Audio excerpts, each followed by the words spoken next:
History has indeed proved that no state can prosper while others continue to be at the mercy of war and division. There is no doubt whatsoever that multilateralism and the very essence is indeed the very essence of the United Nations Charter, because the United Nations was created with the overriding goal of promoting international peace and security, cooperation between states, and achieving social and economic justice for all.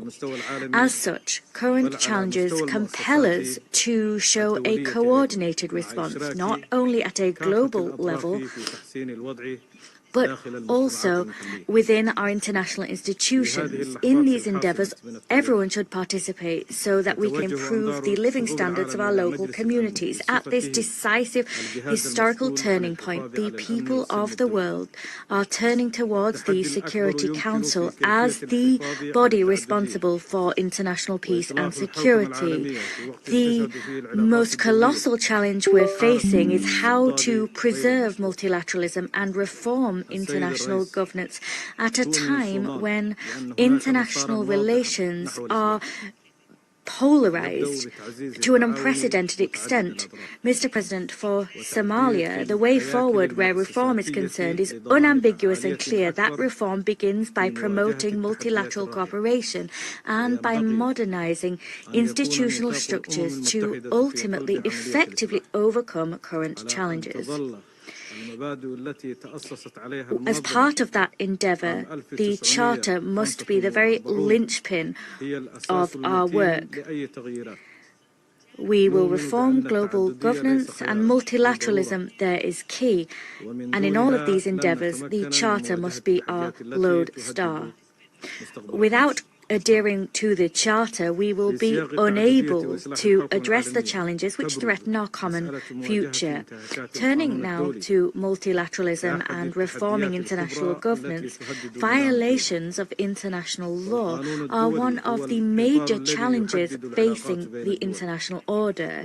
International law is the very framework which governs relations between states. However, this very same international law can not be effective if the violations targeting certain states are not resolved. I'm talking here specifically about states suffering violations of human rights law or beleaguered by armed conflict. And this brings me to the cause of Palestine. That is indeed a crucial front on which we must fight. Finding a solution to that conflict is the best way forward. The two-state solution is indeed the best option on the table to promote the building of a Palestinian state within 4th of June 1967 borders. The worsening of the Israeli conflict against Gaza and the West Bank has brought about an unconscionable humanitarian crisis. The unspeakable suffering of civilians continues to rage on, as do attacks against critical infrastructure. At the same time, international efforts are continuing to guarantee compliance with the current ceasefire. Mr. President, sir, in view of the growing challenges facing us, I wish to put forward a number of proposals, possibly able to preserve multilateralism and reform and improve global governance. First of all, one, we should promote preventive diplomacy. The Security Council has the responsibility to adopt a proactive approach to bolster preventive diplomacy mechanisms through preemptive mediation, the goal being to reduce tensions and prevent conflict. Two, we should reform the Security Council. That requires bringing about an international order based on a multilateral order. And doing that requires a deep-rooted reform of the Security Council structures. In light of the legitimate concerns of the states of the Global South regarding their lack of representation. As such, we should continue to reform and expand the Security Council, including by granting African states 2 permanent seats. They should come with the right to veto because that would reflect geopolitical transitions. 3. Flagrant violations of international law and impunity should end. We should address current challenges seen in the form of flagrant violations of international law, and these violations are brought about as a result of people trampling on Security Council resolutions. There should be effective mechanisms to implement resolutions and the international law to bolster the UN's capacity to act as a guarantor for international peace and security. 4. In terms of artificial intelligence and in light of the deep-rooted inequalities of states where AI is concerned, we should underscore that expedited technological progress has widened divides between states in terms of technological access. That gap needs to be narrowed so that they can be used for development goals. As such, we must promote international cooperation and guarantee technology transfers. The goal here being that all states, not only developed states, are able to fully harness the potential of these technologies. My 5th point, the future and the promotion of multilateralism. The Pact for the Future is the very cornerstone of promoting multilateralism within the international order. The Pact for the Future calls upon states to pool efforts to address common global challenges. At this crucial stage, we must bolster the very foundations of that way of thinking and the pact, because multilateralism needs to be promoted and defended in order to usher in peace and sustainable development for the future. We must shoulder our historic responsibilities in terms of promoting international cooperation, and the Security Council has a crucial role to play in terms of reform here. Let us together strive to build a world and a global order which is fairer and more inclusive, a world in which all the peoples of the world enjoy prosperity. I thank you. Thank you, His Excellency Mr. Fici, for his statement. I now give the floor to Her Excellency Mrs. Selma Bakta Mansouri, Secretary of State to the Minister of Foreign Affairs in charge of African Affairs of Algeria. شكرا لكم السيد الرئيس. معالي السيد وانغي وزير الشؤون الخارجية جمهورية الصين الشعبية. أود في البداية أن أغتنم هذه الفرصة. President, Mr. Secretary General, Mr. President, first and foremost, I wish to take this opportunity to congratulate you on your successful presidency of the Security Council this month. I also wish to take this opportunity to applaud the wise choice of the topic for today's debate, and I wish to thank the Presidency of the Security Council for the concept note. I also wish to thank His Excellency Antonio Guterres, Secretary General of the United Nations, for his detailed briefing. Mr. President, today's meeting is taking place in an international landscape which is complicated, with escalating geopolitical tensions and a multiplication of political and security crises. This includes armed conflicts as well as humanitarian disasters and economic and environmental challenges. There's also the scourge of terrorism, of cross-border organized crime as well. These are challenges which are jeopardizing international peace and security, and they are undermining the effectiveness and efficiency of our multilateral order. These are challenges which are also compounded by growing violations of international law and of the Charter of the United Nations, as well as the marginalization of the role of regional organizations, specifically the African Union.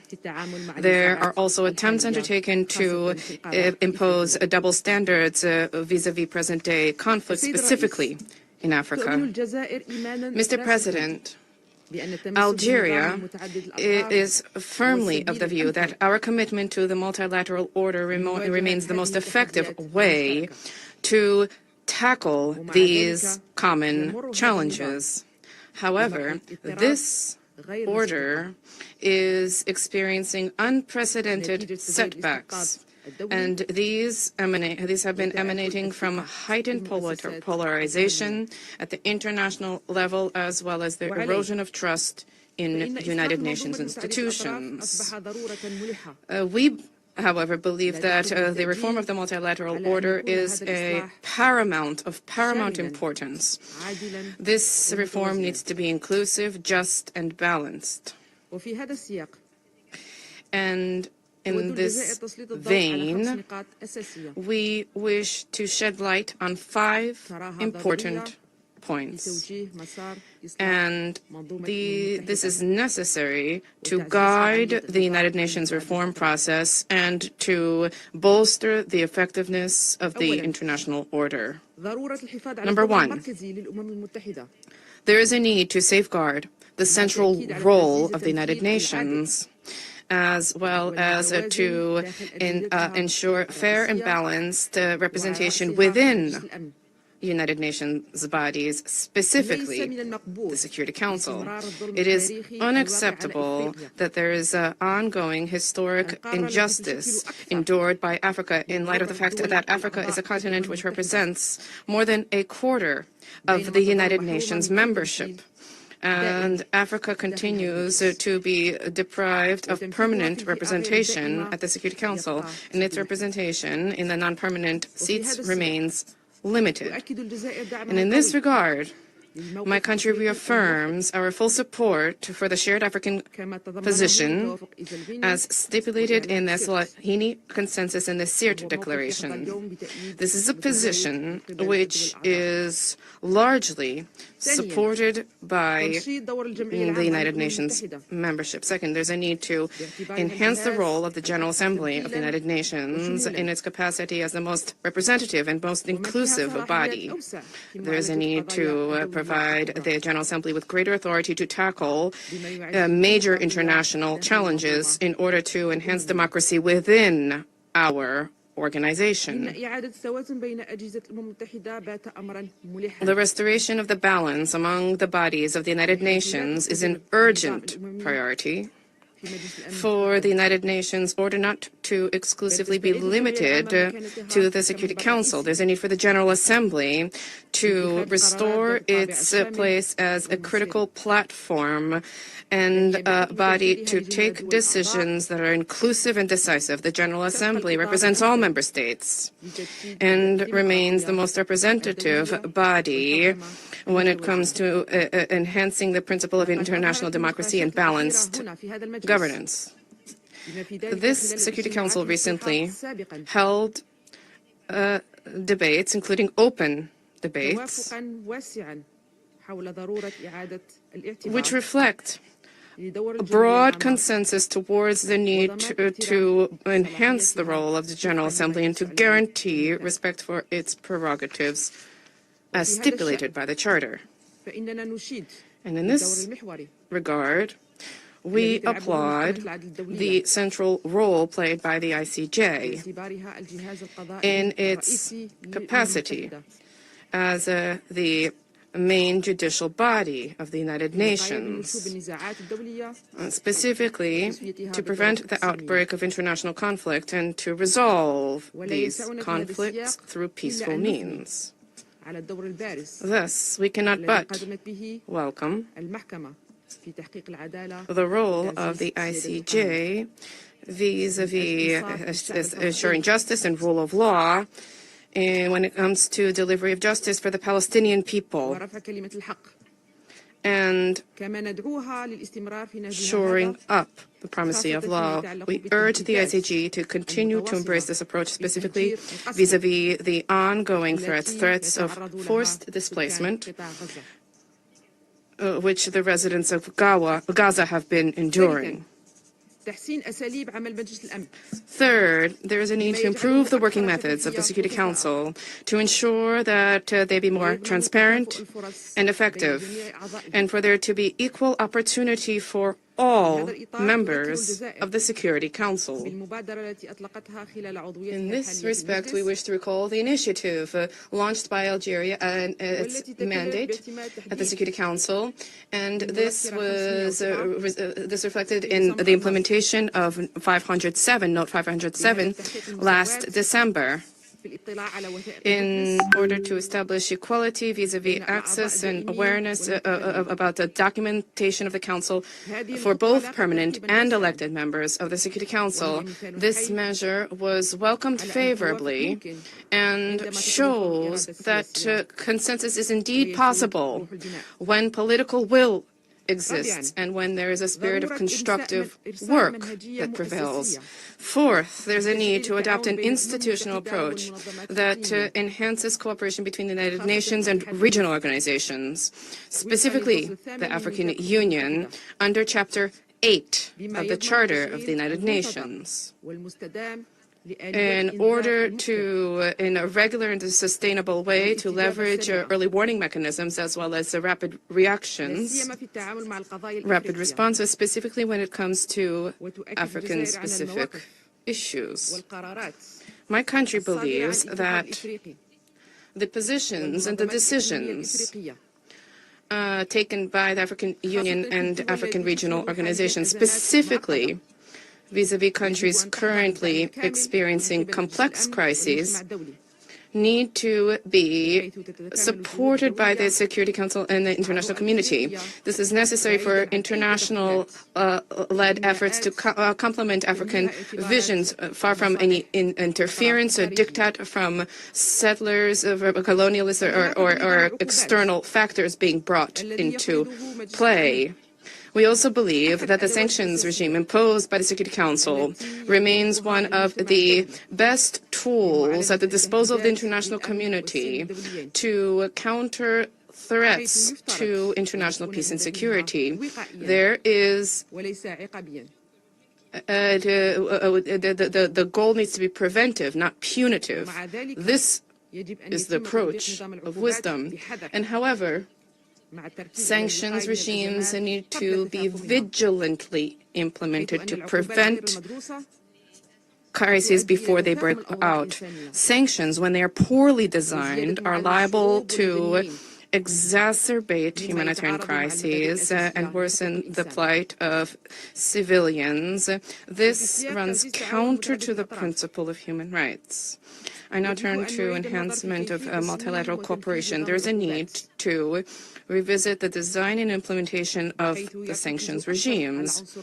This is necessary in order to focus more on the objective of prevention. These sanctions need to be accompanied by effective and meaningful diplomatic efforts geared towards resolving conflict and establishing peace.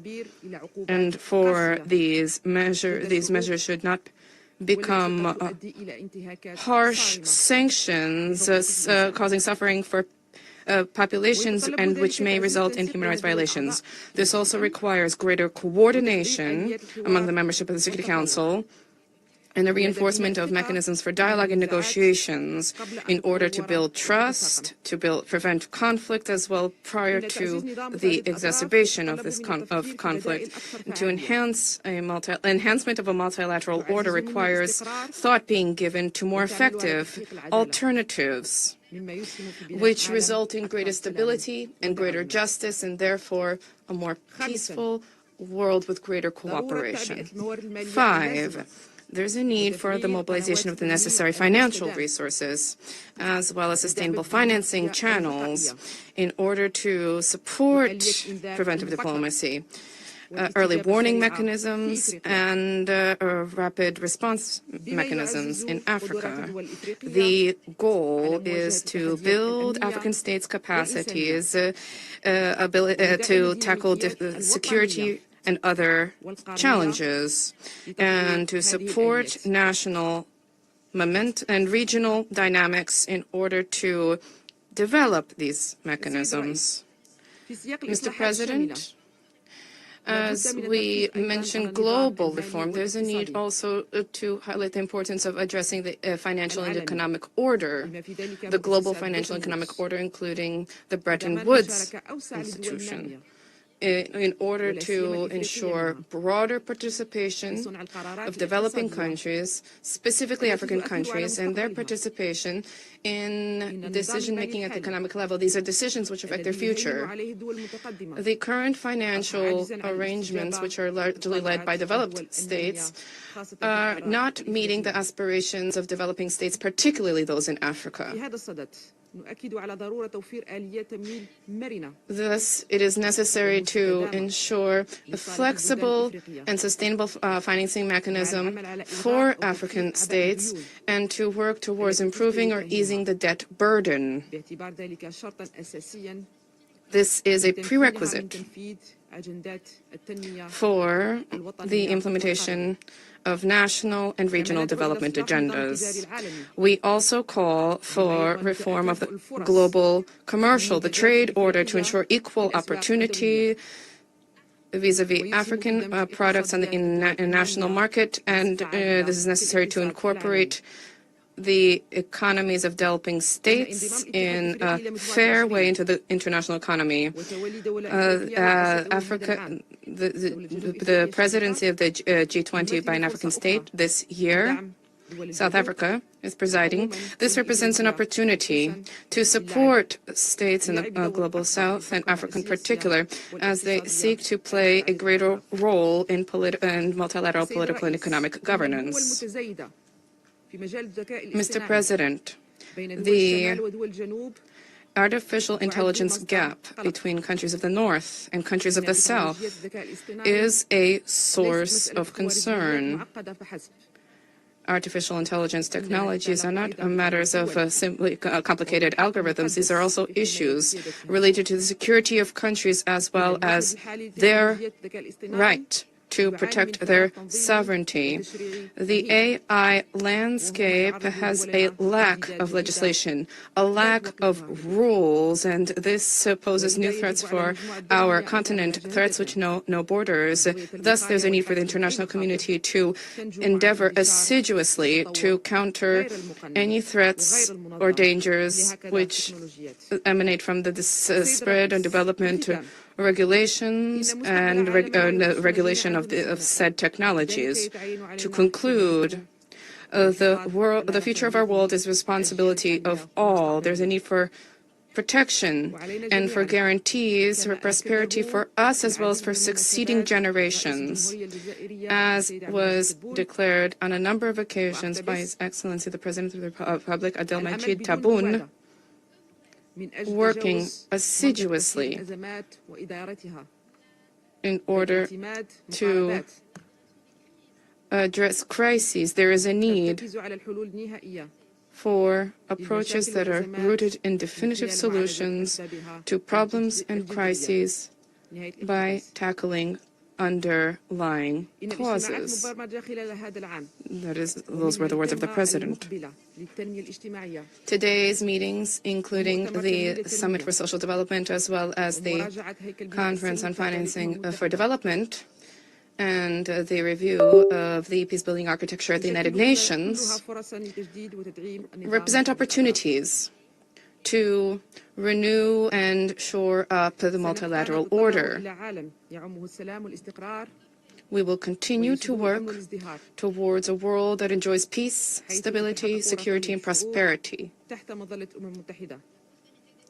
The prosperity of the peoples under the auspices of the United Nations, working in good faith, with goodwill, together to achieve a shared goal, that of meeting the legitimate aspirations of our people, that of enhancing our cooperation for a better future for succeeding generations. Thank you for your attention.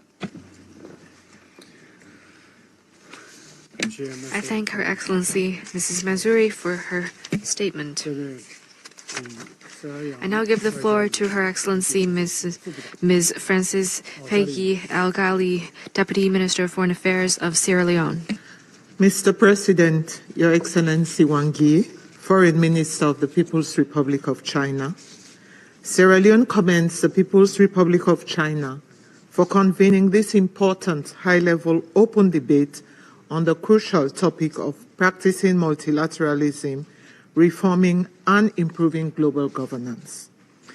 At this critical moment in global affairs, this debate affords us the opportunity to reaffirm the foundational principles of the United Nations enshrined in its charter, including sovereign equality, non-interference, peaceful resolution of disputes, and collective security. I also thank the UN Secretary-General, His Excellency Antonio Guterres, for his instructive briefing. Multilateralism has been the cornerstone of international peace and security for 8 decades. As we approach the 80th anniversary of the United Nations later this year, it is a moment for reflection, to celebrate its achievements, acknowledge its shortcomings, and reaffirm our shared commitment to building a more just, equitable, and effective multilateral system. The United Nations was founded in the aftermath of the devastating Second World War with a solemn pledge to, I quote, save succeeding generations from the scourge of war. Over the past 8 decades, multilateralism has been pivotal in preventing and addressing conflicts, promoting peace, and advancing development. Yet, despite global wealth increasing, we face growing inequality both within and among nations.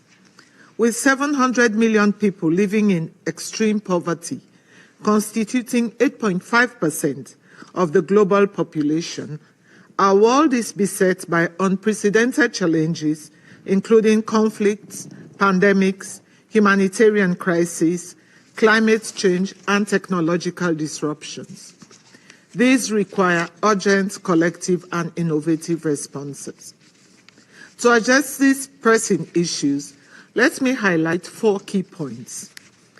First, Sierra Leone strongly believes that multilateralism remains the best means to address global challenges. As the UN Secretary-General rightly stated, there is no other way to deal with global challenges than with global responses organized in a multilateral way.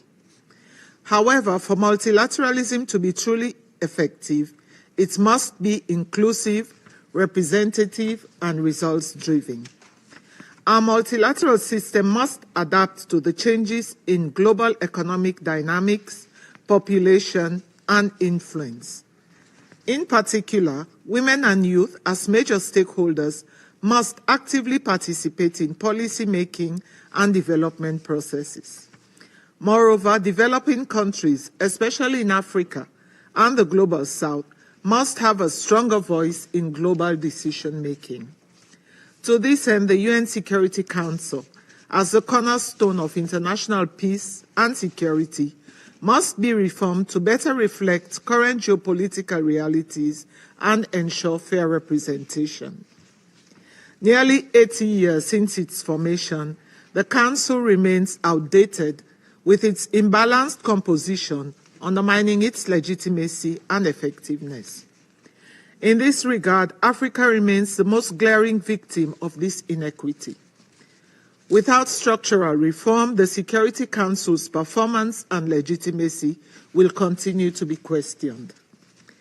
As we reflect on the theme of reforming and improving global governance, it is crucial to recognize how Africa's exclusion from decision-making bodies such as the Security Council and the multilateral development banks hinders the continent's ability to contribute meaningfully to global governance.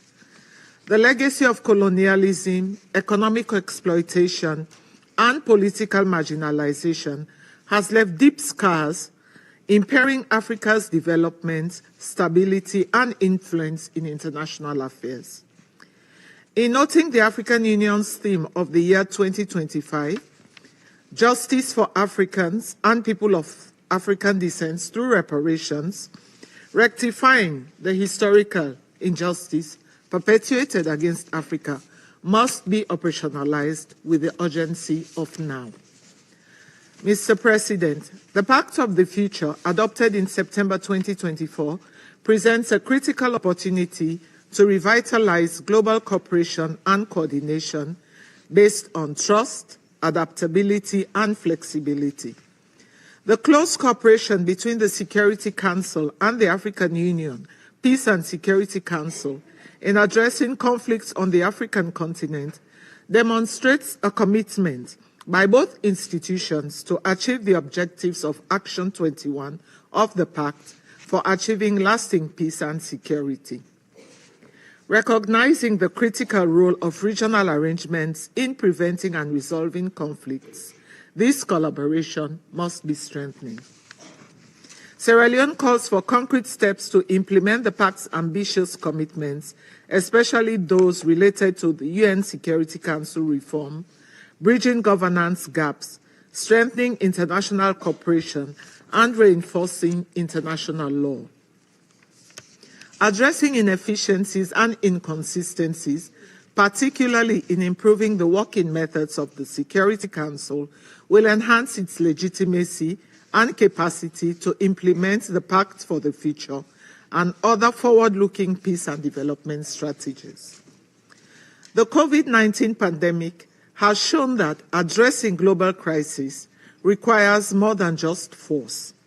It requires innovation, agility, trust, and the sharing of information and expertise. These same principles must guide our efforts to prevent wars and deliver life-saving aid. Mr. President, secondly, the erosion of the rules-based system threatens global stability. At a time when unilateralism, protectionism, and disregard for international norms are on the rise, the role of international law in maintaining peace and security cannot be overstated. We must reaffirm our collective commitment to the principles of the UN Charter and upholding international law. A fair and consistent application of international law is essential to uphold the credibility of the global governance system and ensure peaceful coexistence. The Security Council must lead by example in upholding international law. The Council's resolutions must be implemented effectively and consistently, and international agreements and rules must be adhered to without selectivity, partiality, or double standards. To further strengthen multilateralism through international law, we encourage member states to utilize international judicial mechanisms as tools to address shared global concerns and disputes. In other words, judicial settlement of disputes, which gives significant expression to Article 2, Number 3 and 33 of the UN Charter. Third, the challenges of the 21st century extend beyond traditional security threats. Non-traditional security issues, including climate change, artificial intelligence, cybersecurity, terrorism, and food insecurity, demand urgent and innovative global responses. These crises disproportionately affect developing nations, exacerbating their vulnerabilities. To address this, we must enhance capacity building, foster information sharing and technology transfer, and strengthen international cooperation to ensure no country is left behind. Fourth, the digital divide remains a critical challenge in our quest for equitable global governance. Many developing countries lack the infrastructure and resources to leverage technological advancement and digital transformation. Sierra Leone urges the international community to support initiatives that promote technological capacity building, digital inclusion, and fair access to global supply chains, ensuring that all nations can fully participate in the global economy. Mr. President, strengthening the role of the UN and Security Council requires unity, not division. We must set aside geopolitical rivalries and embrace dialogue, cooperation, and collective problem solving. Despite the varying socio-economic and political conditions of our countries, the scale and transnational nature of many global issues demand collective action. In these instances, multilateral frameworks are indispensable in preventing catastrophic consequences. The tools available to us have largely maintained a rules-based multilateral system. By improving these tools, we can better serve humanity. This includes strengthening resolution and peacekeeping mandates for clearer, more responsive and contextually relevant action, enhancing collaboration with regional entities to ensure faster and more agile responses to crises, promoting comprehensive peace and development strategies, and bolstering accountability mechanisms for human rights violations. In conclusion, Mr. President, Sierra Leone urges all member states to recommit to the core principles of the UN Charter and work towards a Security Council that is responsive, representative, and accountable to all nations. We reaffirm our unwavering commitment to multilateralism as the most effective framework to address global challenges. Sierra Leone stands ready to contribute to meaningful reforms that will enhance global governance, uphold the international rule of law, and promote a just, peaceful, and prosperous world for all. I thank you. I thank Her Excellency Ms. Alguini for her statement. Now I give the floor to the representative of Guyana. Thank you, Mr. President, Your Excellency Foreign Minister Wang Yi, and welcome to the Security Council. I also welcome the distinguished ministers and high-level officials in today's meeting, and thank Secretary General Antonio Guterres for his briefing. Mr. President, Guyana thanks China for convening this most relevant and timely debate on practicing multilateralism, reforming and improving global governance. It offers the opportunity not only for collective reflection, but perhaps more importantly, a frank discussion on how we rejuvenate multilateralism and address the deficits in global governance. Mr. President, there have been seminal moments in history where the world came together across geopolitical divides to put people and planet first. If we look at the driving factors of those moments, we will inevitably find that terrible events had, in each instance, reminded countries that multilateralism and international cooperation are the best mechanisms for addressing global challenges. The foremost example is the formation of the United Nations almost 80 years ago. On the heels of 2 world wars, world leaders joined hands with the aim of saving succeeding generations from the scourge of war and crafted the United Nations Charter as the blueprint. The Charter continues to provide a solid foundation for collective global action, grounded in the understanding that peace and security, development and human rights are interdependent, and that respect for international law and justice are indispensable to achieving these objectives. So too is the need to ensure that solidarity, inclusion, and the objective of leaving no one behind are demonstrated by concrete action. Mr. President, Excellencies, it is the translation from commitments to action where multilateralism has largely not delivered in recent decades. For example, we have seen multilateralism at work when the global community adopted the Sustainable Development Goals to end poverty and ensure prosperity for all, and the Paris Agreement to limit the effects of climate change. However, implementation is stymied by the lack of political will and inadequate financing, coupled with a global financial system that is skewed against countries that are most vulnerable and in need. A system that is not only unrepresentative, but also unfair and unjust. Reform of the international financial architecture is urgent and must no longer be ignored.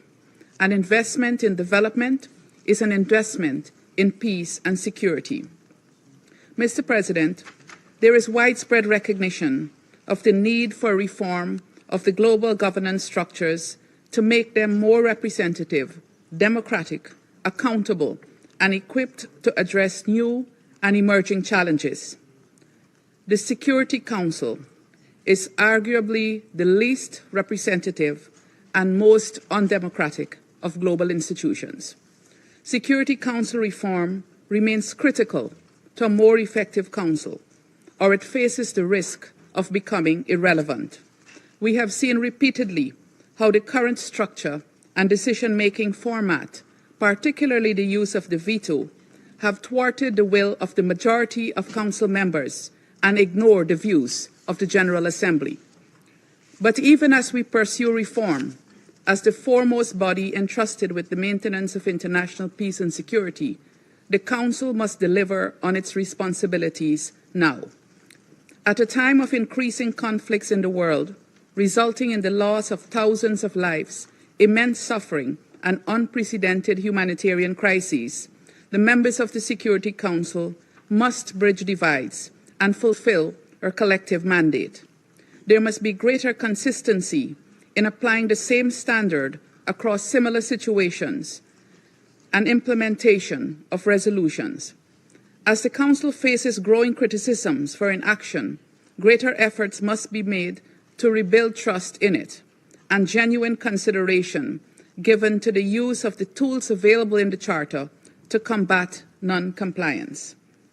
Mr. President, accountability and justice are crucial to the achievement of peace and security.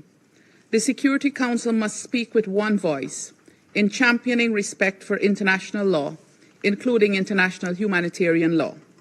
While it is incumbent on all states to be exemplary in their adherence to the Charter, Council members should hold themselves to the highest standards of performance and accountability. They should not be among those undermining the judicial institutions of the United Nations, which is crucial in ensuring respect for the rule of law and promoting accountability. Mr. President, given the interlinkages in the challenges we face today, there must be a holistic approach. Narrowing development divides, overcoming poverty, increasing opportunity for young people, ensuring women's participation, promoting respect for human rights, and building democratic governance structures are all essential for the attainment of international peace and security. This Council cannot afford to act in a vacuum. It must bring into consideration the related issues of poverty, hunger, inequality, climate change, and the impact of new technologies.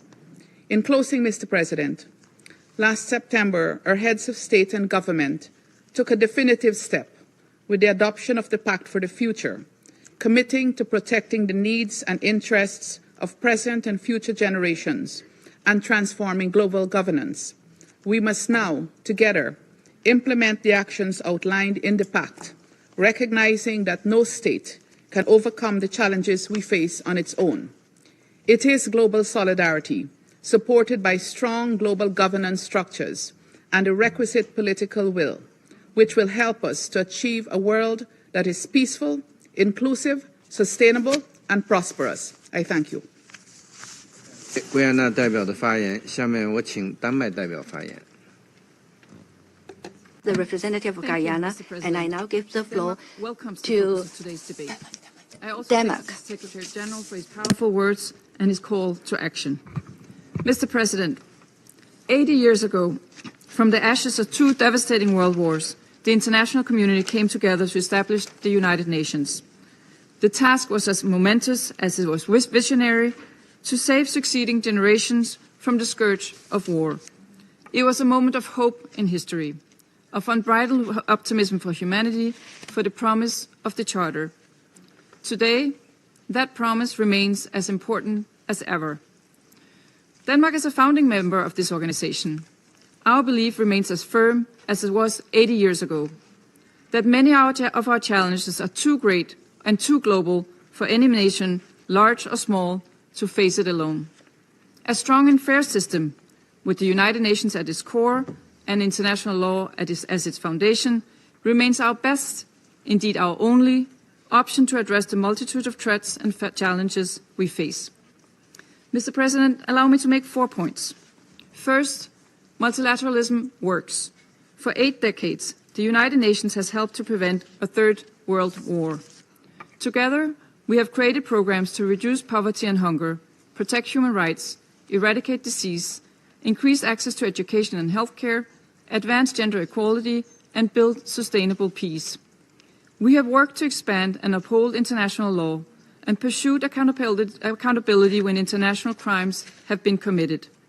While much remains to be done, let me be clear. Denmark strongly supports this system and all that we have achieved, imperfect as it may be. Second, Mr. President, recent landmark agreements such as the Pact for the Future, the 2030 Agenda, and the Paris Agreement exemplify the potential of multilateralism at its best. But potential must be translated into impact. What is needed now is implementation.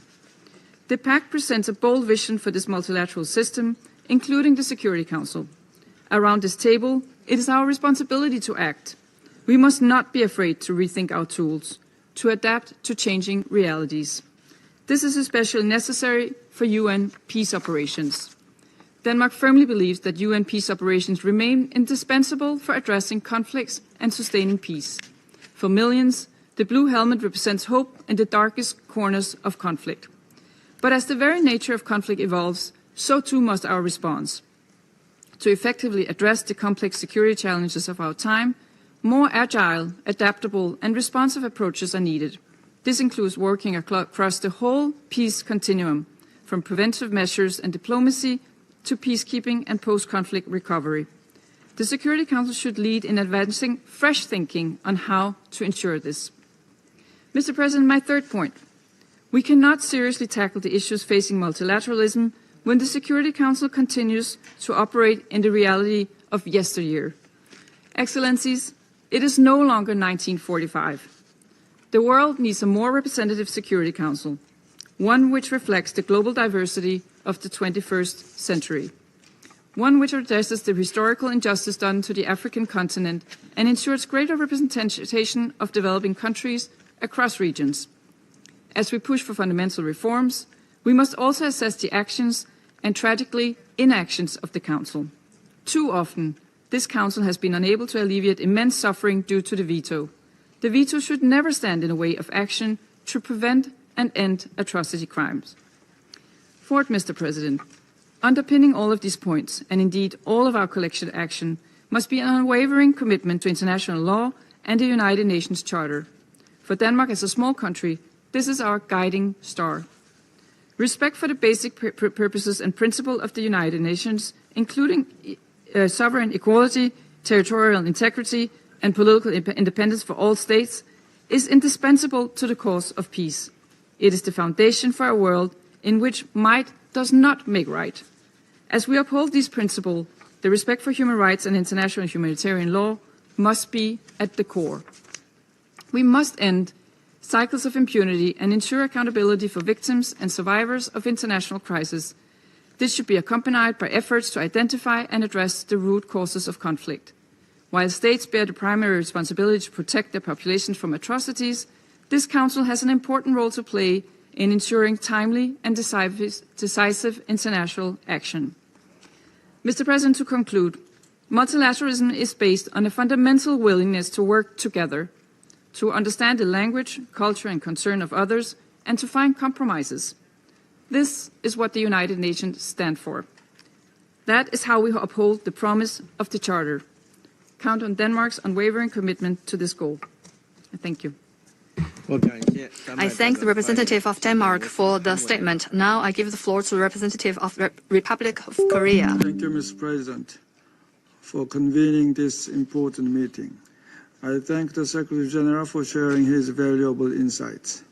As we celebrate the 80th anniversary of the United Nations this year, we stand at a crossroads, proud of our achievements to date, yet also confronted with doubts in our common belief in multilateralism. Since the adoption of the UN Charter, member states have worked together to lay the foundation for a world free from the scourge of war, a world grounded in fundamental human rights, the rule of law, and sustainable development. Yet today, the multilateral architecture we have built is under immense pressure. For 3 years, Ukraine has suffered the devastating consequences of a military aggression in flagrant violation of the UN Charter by a permanent member of the Security Council.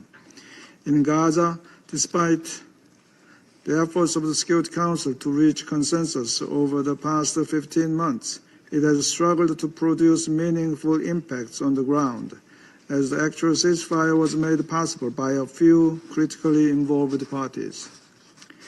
Africa is also suffering from multiple security crises, including in the Democratic Republic of the Congo, Sudan, and the Sahel. They have escalated opportunistically amid the weakening of effective UN peace operations and the UN sanctions, both of which are critical tools in the UN efforts to maintain peace and security. The staggering human death tolls in all of these conflicts also calls into question the UN's role in protecting civilians and alleviating humanitarian suffering. Against this backdrop of mounting frustration in multilateralism, let me highlight 3 points.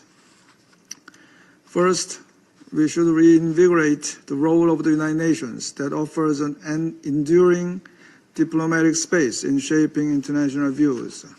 It is extraordinary that 193 countries, with each of us at different stages of political and economic development, like-minded or even antagonistic, gather every day in this very building to discuss and try to solve current and future issues. This should not be taken for granted. Such a convening power of the United Nations is a driving engine of multilateralism, valuable to this very moment. For example, the adoption of the Pact for the Future last year, with its 56 action commitments, reaffirmed the international community's collective resolve for rejuvenated multilateralism. Second, the UN, particularly the Security Council, must become more creative and bolder. Though it may be difficult to avoid gridlock on issues where permanent members have divergent views, there are other areas that the Security Council can explore to fulfill its mandate and reinforce its institutional standing. For example, emerging security challenges must be given due attention, followed by more active deliberations. The rapid evolution of digital technologies, including artificial intelligence, has amplified global security risks, particularly when exploited by irresponsible actors such as North Korea. The proliferation of mis- and disinformation has further opened new platforms for manipulation, complicating tensions and conflicts. Likewise, climate change is intensifying global instability by heightening competition over resources. Geopolitical divides must not prevent us from addressing these urgent and new challenges. Third, we must defend and uphold the 3 pillars of the UN work, namely peace and security, development, and human rights. We believe that we simply cannot accomplish economic development and sustaining peace without justice, human rights, and democracy. Equally, without solid development, political democratization and human rights cannot fully flourish, something Korea has experienced firsthand in its own national development. In order to continuously support the virtuous cycle of the HDP nexus, we increased our ODA by 30% last year, which is 4 times the amount compared to 2010. The Peacebuilding Commission can play a crucial part in this regard with its unique advisory role that covers all 3 pillars. As the Security Council PBC informal coordinator, the Republic of Korea is committed to bringing greater coherence to both bodies. Mr. President, on a final note, The rise of the elected 10 members in the Security Council gives us a sense of inspiration and hope that they can take the lead when geopolitics divide the Council. In this vein, Security Council reform should be navigated in such a way that empowers more elected members, increasing the Council's accountability to the wider membership. Now, more than ever, global challenges require global cooperation. Korea remains steadfast in its commitment to strengthening multilateralism, and we will continue to work with all partners to this end. Thank you, Mr. President. I thank the representative of the Republic of Korea for the statement. Now give the floor to the representative of Panama. Gracias, señor presidente. Thank you, Mr. President. Panama thanks the People's Republic of China for convening us today to this high-level event, which invites us to reflect on the foundations of the United Nations, its purpose and its future in global governance. We further express our thanks for the important contribution made by the Secretary-General Antonio Guterres. We extend a warm welcome to His Excellency Wang Yi, Minister of Foreign Affairs of the People's Republic of China, and likewise to the Ministers of State who are honoring us with their participation today.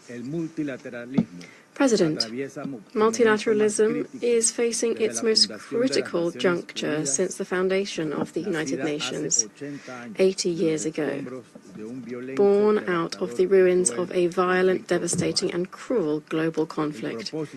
The rationale that led to the establishment of the United Nations with its multilateralist structure to guarantee international peace and security offered a level of protection to small countries from the arbitrary impositions of the most powerful.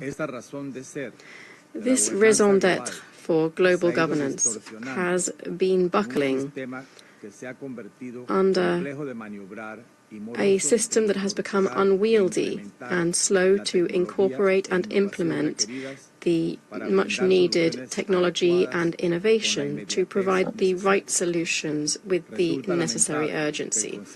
It is regrettable that the Security Council, the only multilateral body tasked with maintaining international peace and security, is no longer up to the job of fulfilling the important aim for which it was established after the Second World War. We are forced to caution that what is urgently needed is a true review of its architecture. Furthermore, the current international financial system perpetuates inequalities and strengthens dependency structures which hamper the development of nations, including the economic development of our kindred countries in Latin America. Territorial integrity, sovereignty, and the right of peoples to decide on their own destiny are not, nor can they be, negotiable. Panama, as a founding country in this organization, with the contributions from the distinguished Panamanian lawyer Dr. Ricardo J. Alfaro, who contributed to the drafting of the Universal Declaration of Human Rights in incorporating the term human rights in the United Nations Charter, notes with concern the development of these trying situations which the organization is currently facing and which are weakening multilateralism. But at the same time, Panama harbors the hope that these perilous circumstances will lead us to find channels for close communication, free of disinformation, threats, and ideological polarization. For this reason, we support the Secretary-General's pragmatic vision set out in the Pact for the Future. We understand that to ensure that this multilateral inclusive commitment has sustainable effects over time, we mustn't brook terminology exclusions in its language, nor the use of double standards, which would further erode the integrity of the United Nations Charter and the Universal Declaration of Human Rights. Unmovable pillars both in the achievement of international law and in ensuring an effective multilateral system. Panama will always be in favor of the inclusive participation of all relevant sectors in a context of conflict for the benefit of the civilian population and with the equitable and increasing participation of women and young people as agents of peace and development. Panama, as a small state, is reaping the rewards of multilateralism and has been doing so since our foundation as an independent republic. Tangible proof of this is the generational struggle that through diplomatic efforts led to the end of a colonial enclave which divided us and to the recovery of our canal, one of the vital waterways for ensuring sustained and neutral service to international trade and to global free maritime transit. It was in this council, meeting in Panama City in 1973, it was this council that brought international attention to the Panamanian cause, leading the parties from that time to negotiate treaties bringing an end to foreign presence on our territory, guaranteeing the world's support for our full sovereignty and our territorial integrity. This is a landmark that, 25 years after the return of the canal, allows Panamanians to benefit from exemplary, well-warranted economic growth in the region. The historic realities of that time no longer reflect current necessities, hence why reform to the Security Council is so vital. The blocking of consensus and the indiscriminate use of the veto due to the lack of geographic representation in this body means that the hope of millions of people immersed in tragedy, in famine, and in humanitarian crises without wholesale solutions all go unanswered. It's time to rescue multilateralism from ruinous mistrust and to breathe new life into the decisions that are taken both in this Council, but in all of the spaces created to address global governance from different angles. It is time to reactivate the protection that multilateralism provides to small states united by their vulnerability from the arrogance of the geopolitical interests of others. Multilateralism isn't one option among many. It is the cement that provides the sturdy foundation for stability and for international well-being. President, Panama, like many states here present, can come up with solutions.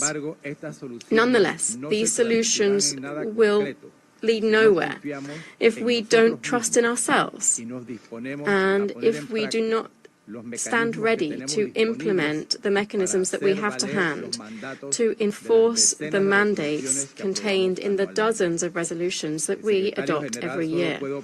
The Secretary-General can only operate in the margins of what this membership allows him, hence why the right way to maintain international peace and security connected to sustainable development and human rights is to enforce the legitimate political will of our peoples. We are facing a crisis of representation, where political power has been concentrated among the few, leaving the rest to feel marginalized. The world has moved forward, has moved on. It's our responsibility not only to keep pace, but also to get ahead to address that concern and the looming concerns with the emergence of artificial intelligence, cybersecurity threats, and disinformation intended to polarize us, just to cite a few challenges that we must face collectively.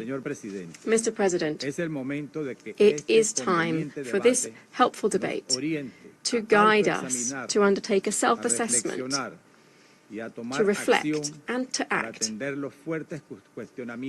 to address the glaring question marks hanging over the multilateral system and global governance. 80 years after all too few changes, we must ensure that rather than floundering, the system flourishes and prospers. Thank you. I thank Panama for their statement. I'll now give the floor to the representative of Greece. Allow me to start by thanking China and Foreign Minister Mr. Wei for selecting this very important topic and for convening this timely debate. And I also thank the Secretary General for his very interesting remarks. Mr. President, 2025 signifies a landmark year in the history of the United Nations. As we are preparing to celebrate its 80th anniversary, it's becoming more difficult to meet people that can remember a world without the United Nations, a world shaped by the horrors of the two world wars. Therefore, it is necessary to prevent, among future generations, the risk of oblivion of the devastation that preceded the creation of the organization through highlighting its accomplishments in the promotion of international peace and security, sustainable development, and the protection of human rights. It is also a good moment to take stock of multilateralism and global governance at present. Mr. President, no one can deny that our world is facing new, complex global challenges at a scale unthinkable in 1945, from wars and increasingly military expenditures to hunger, poverty, and unequal development. The permanent crisis in the Middle East, Russia's invasion of Ukraine, and the grave political and humanitarian crisis in Sudan, Sahel, Yemen, DRC, Haiti, and elsewhere are just a few examples of the serious threats to global stability in the UN Charter. We believe there is an urgent need for fundamental reform and improvement of our multilateral system with the UN at its core. A crucial step towards this direction was made last September at the Summit of the Future, when the world leaders renewed the commitment to effective multilateralism by adopting the Pact of the Future and its annexes, the Global Digital Compact and the Declaration of Future Generation. Our Prime Minister has stated that the Pact of the Future, as a point of global consensus, is only a first step, but it's a necessary first step.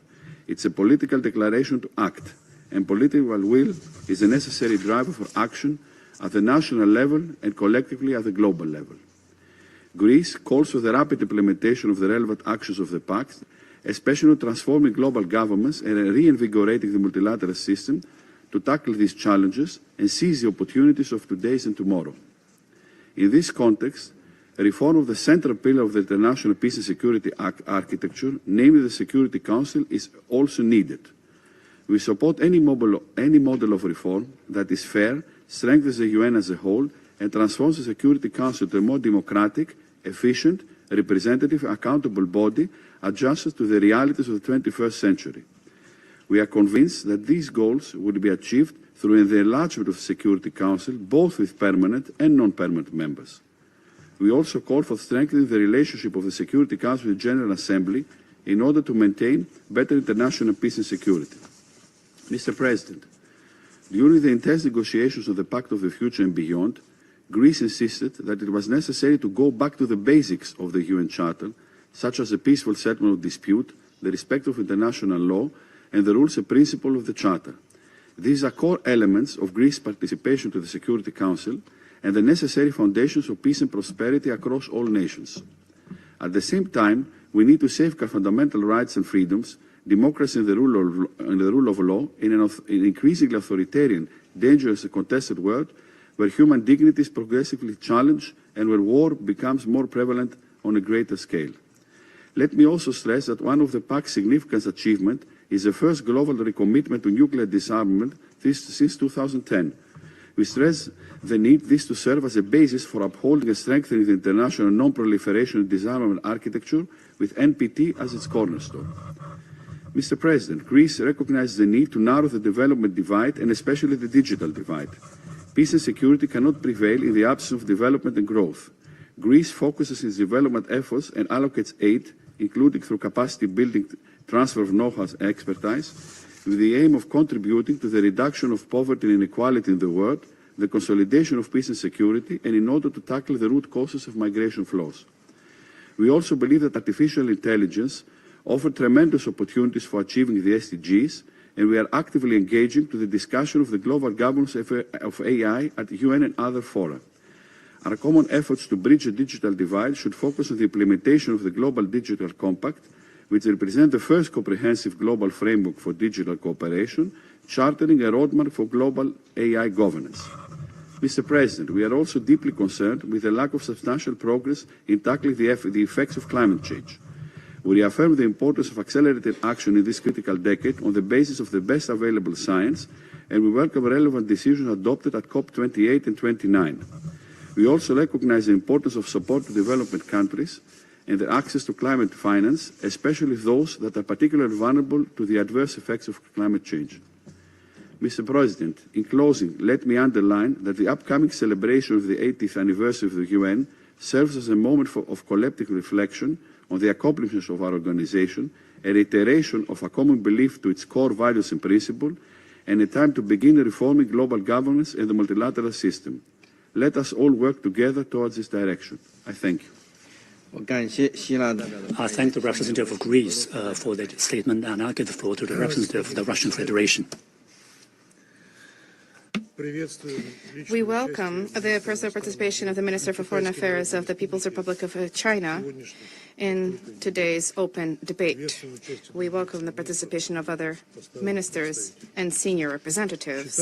We believe that the topic proposed by the Chinese presidency is highly relevant. It provides us with a good opportunity to discuss through the geopolitical prism the root causes of the current profound crisis plaguing the modern international world order. We see today's meeting as a unique continuation of the discussions which took place in July 2024, when the Council under Russia's presidency considered the question of multilateral cooperation in building a more fair, democratic, and sustainable world order. 80 years ago, on the 4th of February, 1945,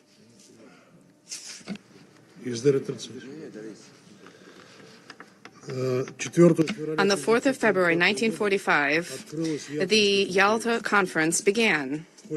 During this epochal meeting, the contours of the post-war world order were set out, at the heart of which was the United Nations.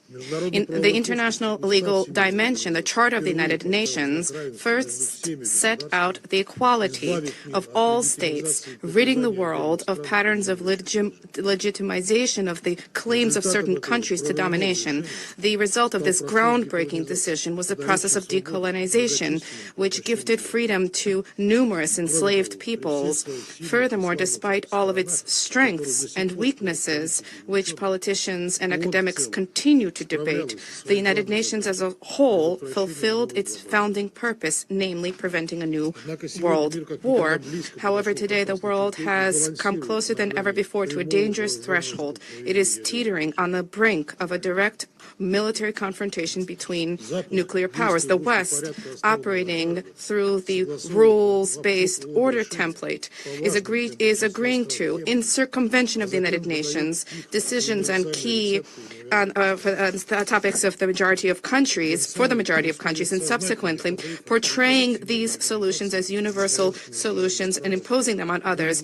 We therefore see a deliberate undermining of the authority of the United Nations and the primacy of international law in governing international relations. We are witnessing a broad application of the practice of unilateral coercive measures being imposed whenever supporters of methods of force in global politics do not manage to push through their desired outcome at the Security Council. An example of this is the situation in Iran.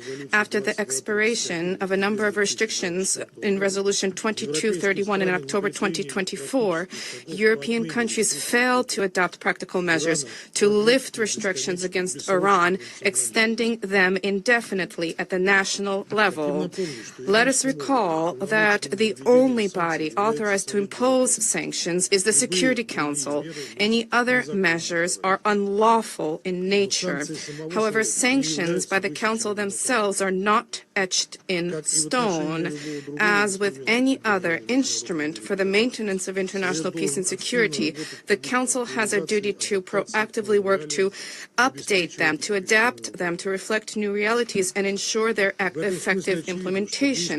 In this vein, it is clear that the current restrictions imposed against the DPRK is not helping to normalize the situation on the Korean Peninsula, and a major revision is long overdue. Failure to abide by the UN Charter and a reckless approach to Security Council resolutions on a number of acute international issues has now become the hallmark of the West. From the poorly hidden disclosures of many Western politicians and diplomats, we see that for their capitals, Security Councils are meaningless. They, with marked regularity, are not being implemented, or they are merely viewed as being non-binding. Behind these actions, there's a keen desire to preserve the neo-colonial system of exploitation, allowing its ruling elites and financial industrial capital to parasitically plunder the resources of developing countries. Russia has been undertaking efforts to advance anti-colonial and anti-neo-colonial agendas at the United Nations, including the adoption of the General Assembly Thematic Resolution in December 2024. In the context of efforts to resolve the Ukrainian crisis, it is becoming clear who genuinely advocates a more fair, equitable, more equal world, and who are living in the past and are striving at any cost to make their geopolitical agendas a reality. Any state claiming to act as a mediator and proposing peace initiatives must first and foremost clearly understand what caused this conflict. The root cause of this conflict is the disregard for the legitimate interests of the Russian Federation in the area of security, and an aspiration to inflict a geopolitical defeat on Russia, as well as failure by the regime which seized power following an institutional coup. The Kiev regime's failure to comply with, to respect the rights of the entire population of Ukraine, and the obligation of any normal government before all of its citizens. Alongside the achievement of the goals of the special military operation, Russia has been advocating the establishment of a system of indivisible and equal security in Eurasia, through which all states can be confident in their own security and will not attempt to uphold them at the expense of others' interests. The Russian president has advanced an initiative on this matter. It is in keeping with the ideas of many countries located on our shared continent. There is no doubt that a comprehensive approach to multilateralism hinges on the purposes and principles of the United Nations Charter. Alongside the establishment of a multilateral world order with a shift of the center of power to the global south, there's a growing need for the adaptation of global governing institutions to reflect modern-day realities, and first and foremost for there to be reform of the United Nations and its Security Council. We advocate greater representation at the Security Council of African, Asian, and Latin American states. The unjustified domination at the Council of Western States as successors of colonial powers is a relic of the past. There have been tectonic shifts in the global economy. The share of BRICS countries in the global GDP is a little more than 37%. It has surpassed the share of countries of the G7 at 29%. The reform of the global financial architecture needs to reflect these processes. Of paramount importance is the prompt reform of the Bretton Woods institutions and the WTO, whose work is needs to be based on and reflect the real weight of non-Western centers of economic growth. What do we see in this area? Merely attempts by the OECD to stymie meaningful reform and to cling to the existing system, which allows for financial instruments to be used as weapons of mass destruction, which is further resulting in fragmentation of the global economy. There's an ongoing colonialist practice of imposing ideological designs and political solutions and socioeconomic models which are geared towards plundering sovereign states. Resources, according to existing assessments, developed countries has siphoned off of countries in the global south since the adoption of the 1960 Declaration on Decolonialization, siphoned off resources amounting to $62 trillion. An unprecedented campaign has been unleashed of unilateral coercive measures afflicting countries in Africa, Asia, and Latin America. A grave blow to the global financial system is being dealt by the outright theft by Western countries of sovereign assets and currency reserves. At the same time, there are limitations on access to technology which are brought into play, and this directly runs counter to genuine multilateralism, worsening inequality and placing a slowly ticking time bomb, thwarting prospects for the achievement of sustainable development goals. Growing mistrust in the financial system based on Western reserve currencies and the visible outflow of funds and securities and debt obligations of Western countries and major banks is fueling processes of activization of regional ties for the formation of effective and secure multilateral international economic mechanisms, alternatives to those which the West has been controlling and using for the advancement of its parochial interests. This includes expansion of transactions in national currencies, the establishment of independent payment systems, and the establishment of an industry market chains and circumvention of those channels that have been blocked or compromised as a result of politically motivated restrictions. Interregional and regional organizations and their partnerships, in our view, have the potential to become linchpins that govern the multilateral world order institutes. So this is an approach which has been set out in President Putin's approach, a blueprint for a greater Eurasian partnership, the economic bedrock for our initiative for common and indivisible security in Eurasia. There is no doubt that an important role here that lies with BRICS, the SCO, as well as the CIS, the Eurasian Economic Union, ASEAN, and other associations. An apt example of international and regional cooperation is the activity of UNRWA, an excellent example of this. For many decades, they have been providing assistance to Palestinians in humanitarian assistance, education, healthcare, and social services on the occupied Palestinian territory. Essentially, UNRWA has been doing everything which the occupying power, West Jerusalem, has an obligation to do. The occupying power which has been waging an unprecedented persecution against UNRWA. The ongoing work of the agency without obstacles as a ticket to the survival of the residents of Gaza and the West Bank. Today, UNRWA for the residents of Gaza is the their sole last hope to which there is no and can be no alternative. Our duty is to protect the mandate of the interests of the agency to advance its work, its unique work for the Palestinians, both in the occupied Palestinian territory and in neighboring Arab countries.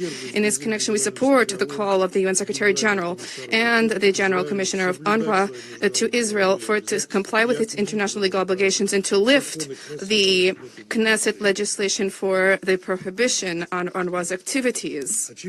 Clearly, an important impetus for strengthening multilateralism is being reflected in the multiplying global challenges faced by humankind. They include healthcare crises, the infiltration into our lives of unbridled digital technologies, climate change, the so-called demographic transition, which essentially, as some experts have deemed, this is a demographic suicide for a growing number of nations. The United Nations is designed to play a central coordinating role in developing adequate solutions with the involvement of all stakeholders, and depoliticized international scientific cooperation is designed should present a compelling and long-term basis for the adoption of such decisions. When it comes specifically to the achievement of the SDGs, major hopes have been pinned on the forthcoming Fourth International Conference on Financing for Development to be held in Spain in July. Among other priorities, we would note the issue of the digital divide. We advocate the establishment of international dialogue and stepping up the activity of specialized international organizations with the aim of reducing digital inequality, providing assistance to developing states and states with transitional economies, and fleshing out national legislation and high technology infrastructure for the digital economy. Discussions on the above-mentioned issues need to take place without slipping into futile polemicism, otherwise tangible results will be beyond reach. There's a need to restore professionalism in diplomacy, a culture of dialogue, the ability to listen, to hear others' views, to preserve channels for crisis communications. There is a bedrock for this, and that is the Charter of the United Nations.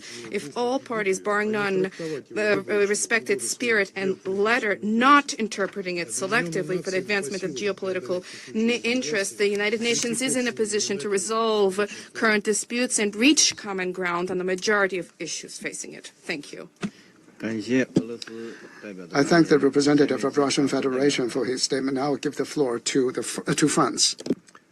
Mr. President, I thank you for convening this meeting.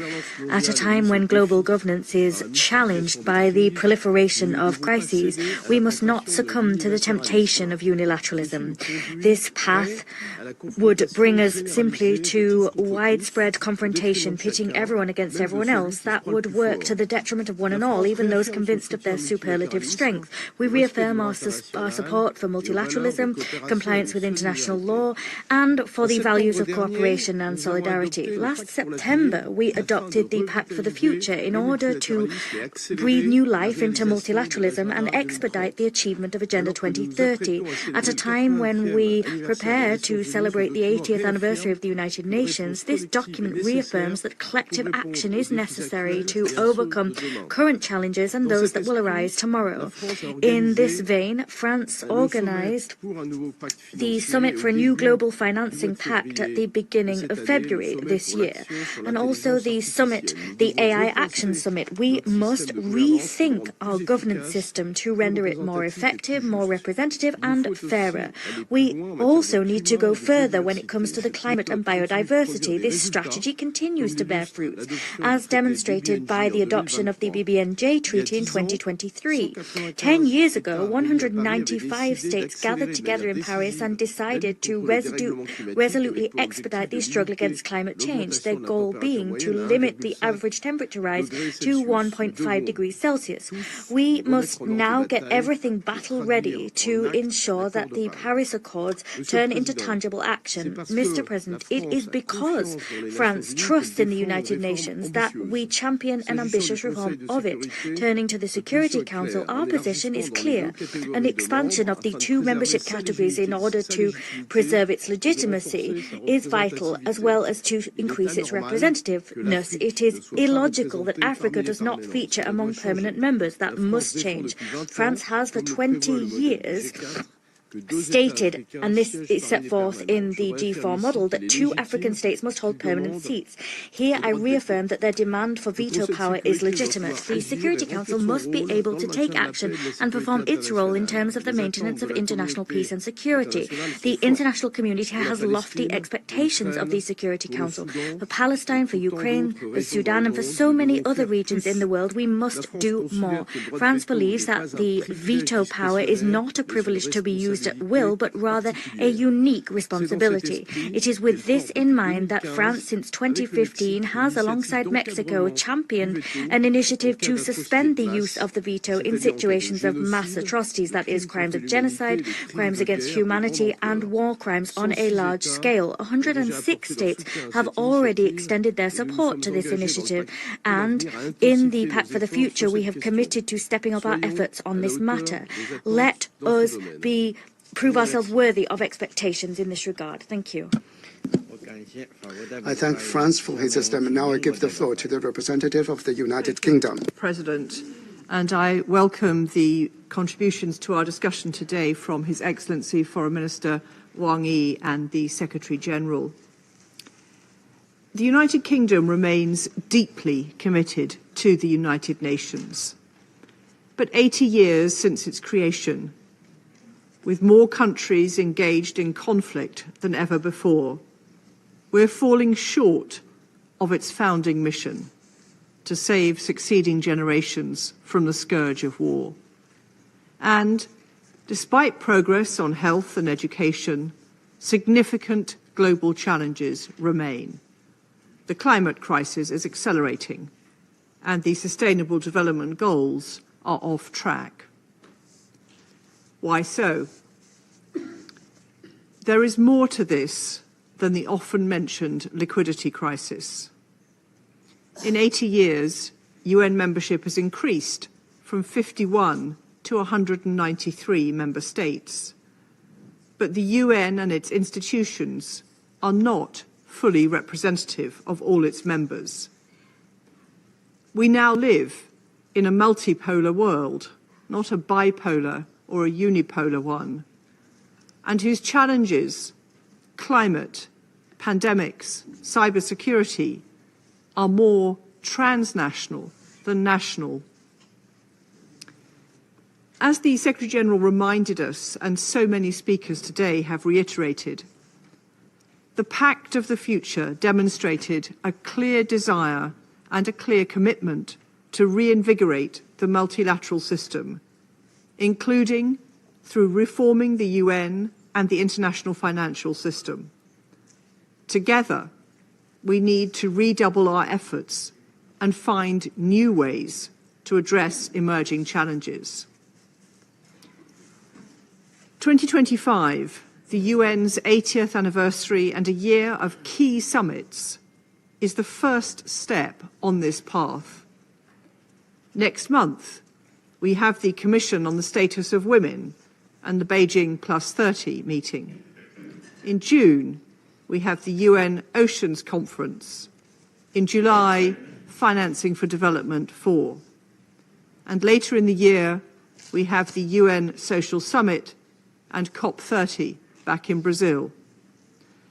Together, these summits seek to address our shared concerns. Their success is critical for progress and the UN's reputation as our multilateral home. Second, we need to use the UN more effectively to deliver international peace and security. Such progress must go hand in hand with upholding human rights. This starts, first and foremost, with the defence of the UN Charter, as colleagues have referenced. Nowhere is that more true today than in Ukraine, whose sovereignty and territorial integrity is under threat from Russian aggression. We must work to ensure that all UN tools, including its good offices, are used to deliver and advance peace. For example, Personal Envoy Lamamra has a crucial platform to bring together the warring parties in Sudan. We encourage reinvigorated momentum for mediation efforts, as well as renewed focus on prevention to reduce crises before they happen. This year's Peacebuilding Architecture Review is an important opportunity in this regard. We also need to refresh our peacekeeping approach to ensure missions are fit for purpose and defend UN peacekeepers wherever they serve. Attacks against them are unacceptable. And we honour in particular today MONUSCO peacekeepers who have fallen in defence of civilians in the DRC. Finally, in the face of growing global crises from Sudan to Myanmar, we need to support the UN's development and humanitarian programmes across its agencies. In Gaza, UNRWA, alongside the WFP and UNICEF, provides over 50% of all food aid. We commend OCHA's tireless efforts to reach those in need. Humanitarian access and the protection of aid workers are integral to their successful delivery. In conclusion, President, colleagues, this Council is often characterised as an ineffective geopolitical theatre. While reform of its membership is needed, and the UK supports that, this body has the tools to implement its peace and security mandate. We now need to strengthen our collective will to use them more effectively and, as the Secretary-General has said, in our 80th year, work to build the more peaceful, just and prosperous world that we know is within reach. I thank you. I thank the representative of the United Kingdom for the statement, and I now give the floor to the representative of the United States. Mr. President, for organizing this meeting to review where the UN stands on its principles and purpose as we go into its 80th year. The United States helped found the United Nations after World War II to prevent future global conflicts and promote international peace and security. But UN agencies and bodies overall have drifted from their core missions. We need to take a closer look at where this institution is falling short. For example, there is a long-standing, deep anti-Israel bias within the UN that has only grown stronger since Hamas's brutal attack against Israel on October 7th, 2023. This sentiment was exemplified by the UN Relief and Works Agency, UNRWA, when staff were found to have participated in the October 7th terrorist attack. There are even recent reports that its schools and facilities have been used by Hamas. The UN Human Rights Council has protected human rights abusers by allowing them to use the organization to shield themselves from scrutiny. As for the Security Council, it is charged with maintaining international peace and security, but critical issues that demand the Council's attention continually fall by the wayside. Prior to Bashar al-Assad's departure from Syria, Russia used the Security Council to block any action to hold the Assad regime to account for its crimes against humanity. Russia's war in Ukraine is the bloodiest in Europe since the founding of the United Nations after World War II. This war needs to end. China has consistently exploited its status as a developing nation within international organizations to advance its separate agenda. The UN should not be in the business of endorsing any one country's initiatives. So, two of the greatest drivers of instability in the world today hold veto power at the Security Council. That is what we are up against. As mentioned at the outset, the United States has supported the United Nations over these 80 years. We will continue to strongly advocate for peace abroad and for security and stability at home. The United States is currently conducting a review of our support to the UN. We will consider whether the actions of the organization are serving American interests and whether it can be reformed. The United States will not support UN bodies such as the UN Human Rights Council. We will review bodies such as UNESCO, which has a history of anti-Semitism or anti-Israel sentiment within the organization. Colleagues, we are seeing the abuse of international structures for political ends, including by using the International Court of Justice advisory opinions as a way to pursue national agendas. The ICJ has been used by South Africa to accuse Israel of genocide. Unfortunately, the term genocide has been misappropriated to become an international slander. Mr. President, as we look at the tools available to us to promote economic and social development, we need to harness the power of artificial intelligence, which will have countless revolutionary applications in economic innovation, national security, healthcare, and free expression. America welcomes partnerships with UN member states that foster the creation of AI technology, but we must guard against strangling the development of AI with needless regulations. We must also be wary of attempts to use AI algorithms to rewrite history, surveil users, and censor speech. Mr. President, a few words about sanctions, or so-called illegal unilateral coercive measures.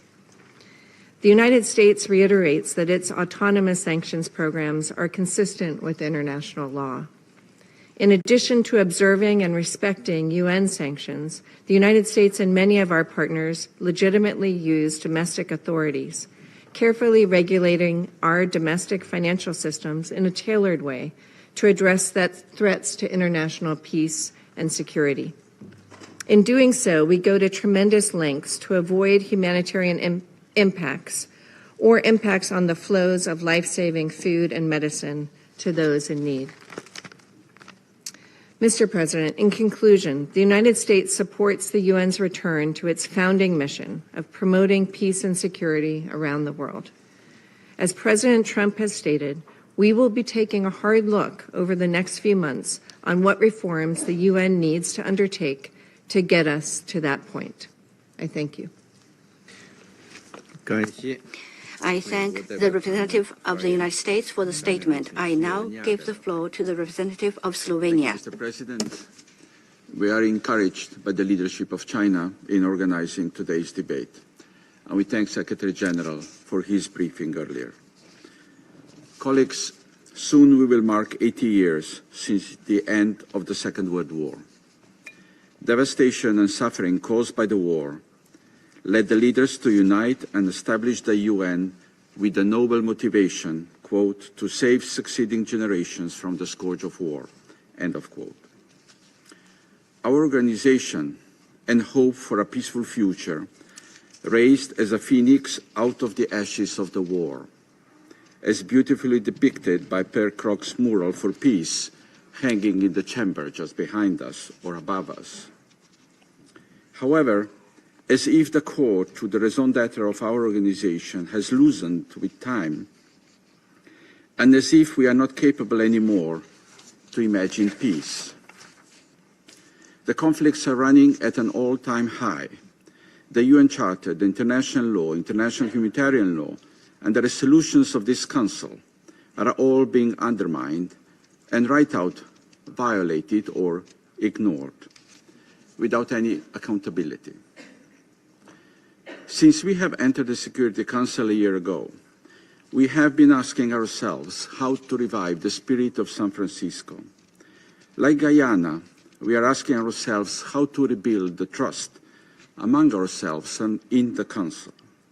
And like Sierra Leone, we are wondering how to reverse the erosion of international order based on international law and built around the organization.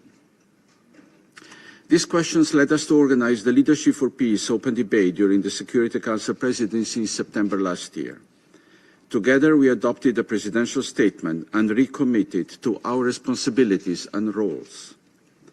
The number of speakers then and today is a testament of our continuing belief in the United Nations. Mr. President, let me make 3 points on how Slovenia sees the way forward. And they are: focus on what we have in common, address new non-traditional security threats, and protect achievements of the past 8 decades. First, international community joined under the umbrella of the United Nations continues to share most noble aspirations.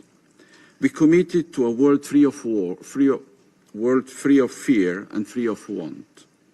We committed for every human to be able to have her needs, rights and dignity protected and promoted.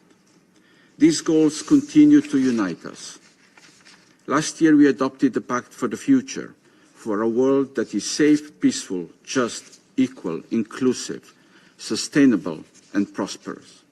A world in which well-being, security and dignity and solidarity and healthy planet are assured for all humanity. We agree with you, Mr. President, as with many other colleagues who are convinced that the Pact is a good and broad enough basis to implement our common aspirations. Second, international community joined under the umbrella of the United Nations should acknowledge the profound global transformation we are experiencing today, a transformation that is adding new, non-traditional concerns to the existing ones. Climate change and environmental threats can fuel conflicts. Water-related risks are a challenge to the resilience of societies. Cyber attacks on critical infrastructure, hospitals and government institutions can bring the world to a standstill. Disregard for safety and protection of nuclear power plants can hinder lives of generations to come. Terrorism continues to threaten security and well-being of all our citizens. These new security concerns don't stop at our borders. They don't recognize regional divisions. They represent our shared concern, our common threat. And the Council should step up efforts in addressing them. So let us commit to fighting these challenges, and let us do it together. UN community is our strength.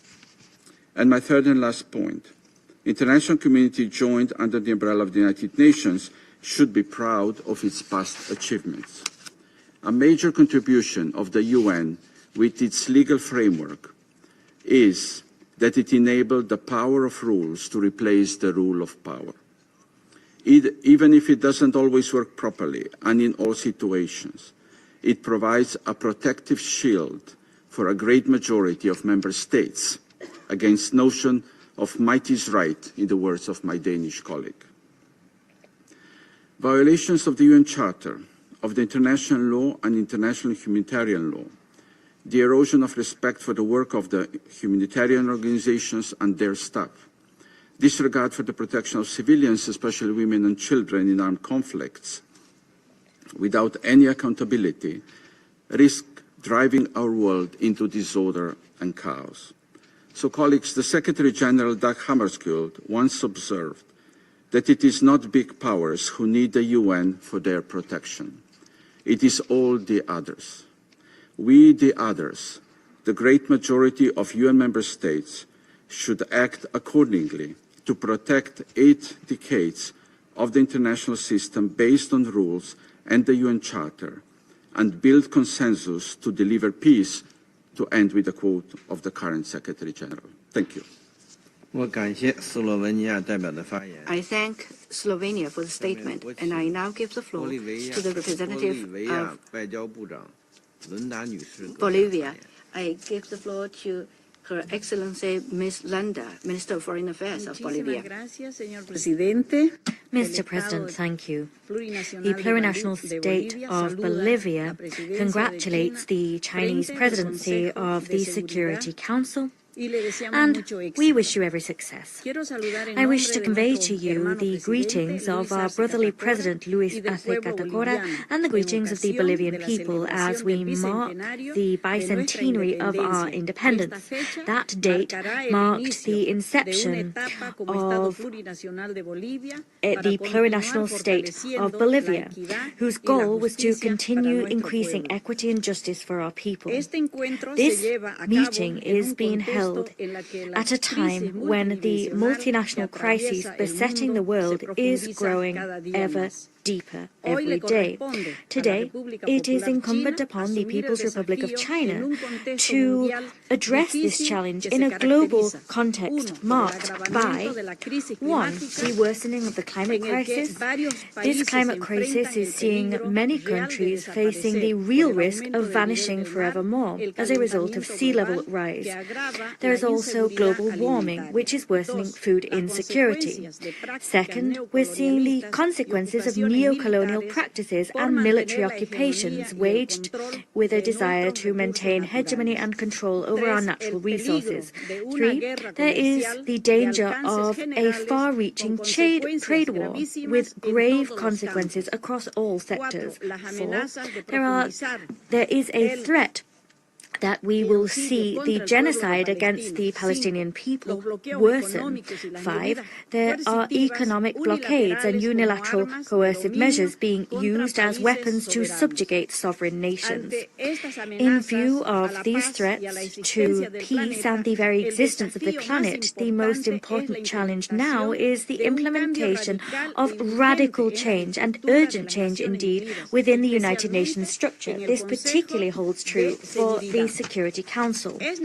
We must restore respect for international law, as well as for human rights, and we must establish inclusive and representative global governance.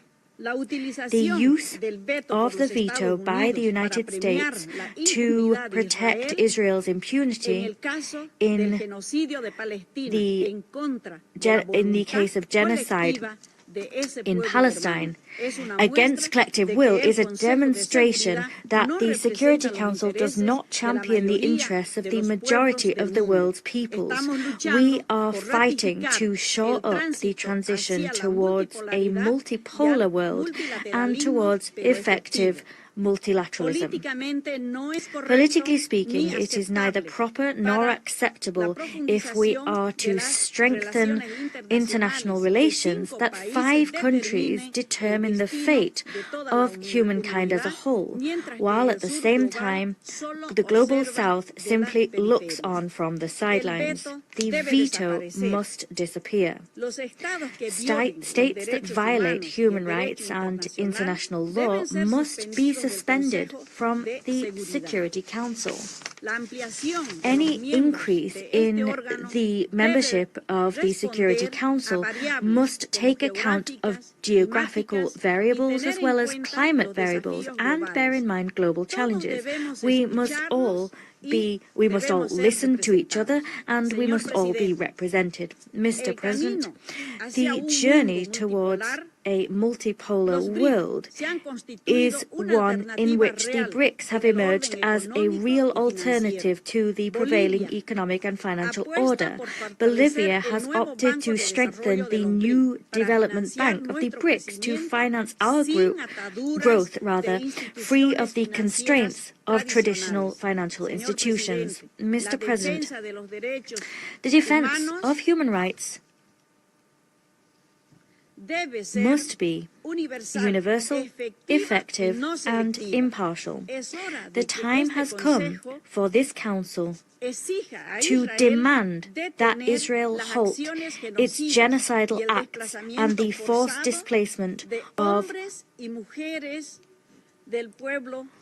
Palestinian men and women from their territory. It is our hope that this debate will mark the beginning of a genuine transformation and not simply the beginning of a new round of statements, because the very existence of the planet and human life is at stake and cannot wait. To conclude, I wish to reiterate Bolivia's position, that of our brotherly president, which was expressed in the most recent UN General Assembly. He called for the world to be turned into a zone of peace. I thank you. I thank Her Excellency Ms. Luanda for her statement. I now give the floor to His Excellency Mr. Peter Szijjártó, Foreign Minister of Hungary. Thank you so much, dear Minister, my dear friend, dear colleagues. For the couple of recent weeks, you have been living in a totally new global political reality. The outcome of the US presidential elections have changed basically everything. The whole Western world has received a new leader carrying out a patriotic and sovereignistic political strategy, considering national interest as number one, standing on the basis of common sense, going against the woke ideology and launching a freedom fight against the global dictatorship of the international liberal mainstream. We Hungarians have been doing this for the last 15 years, carrying out a conservative, Christian, patriotic, pro-peace, anti-migration political strategy, for which we have been under tremendous attacks, tremendous and continued attacks carried out by the representatives of the woke ideology and the representatives of international liberal mainstream. And I have to tell you, Mr. President, dear colleagues, that the woke ideology and the international liberal mainstream have poisoned international politics and international relations. Therefore, the last years have become the age of dangers and conflicts.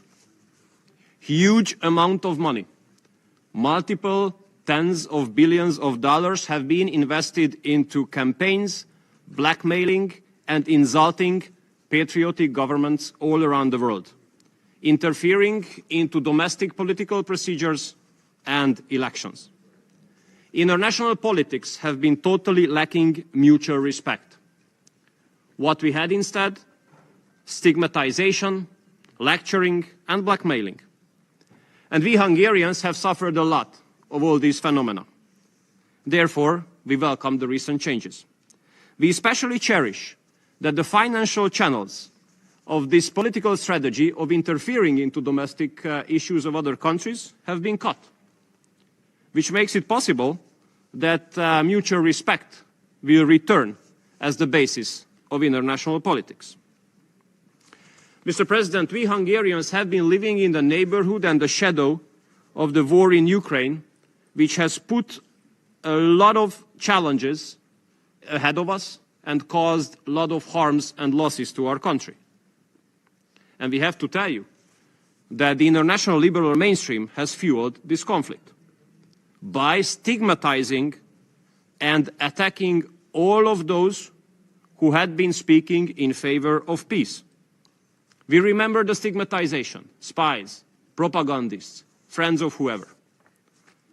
Therefore, a special appreciation should go to those countries who have kept the pro-peace camp alive regardless of the tough circumstances. And a very special appreciation should go to the People's Republic of China to establish the Friends of Group of Peace during the last General Assembly of the United Nations. And dear colleagues, the presidential elections in the US have brought tremendous changes in this case as well.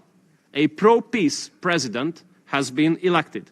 Therefore, we have a bigger hope than ever for the peaceful resolution of the war in Ukraine.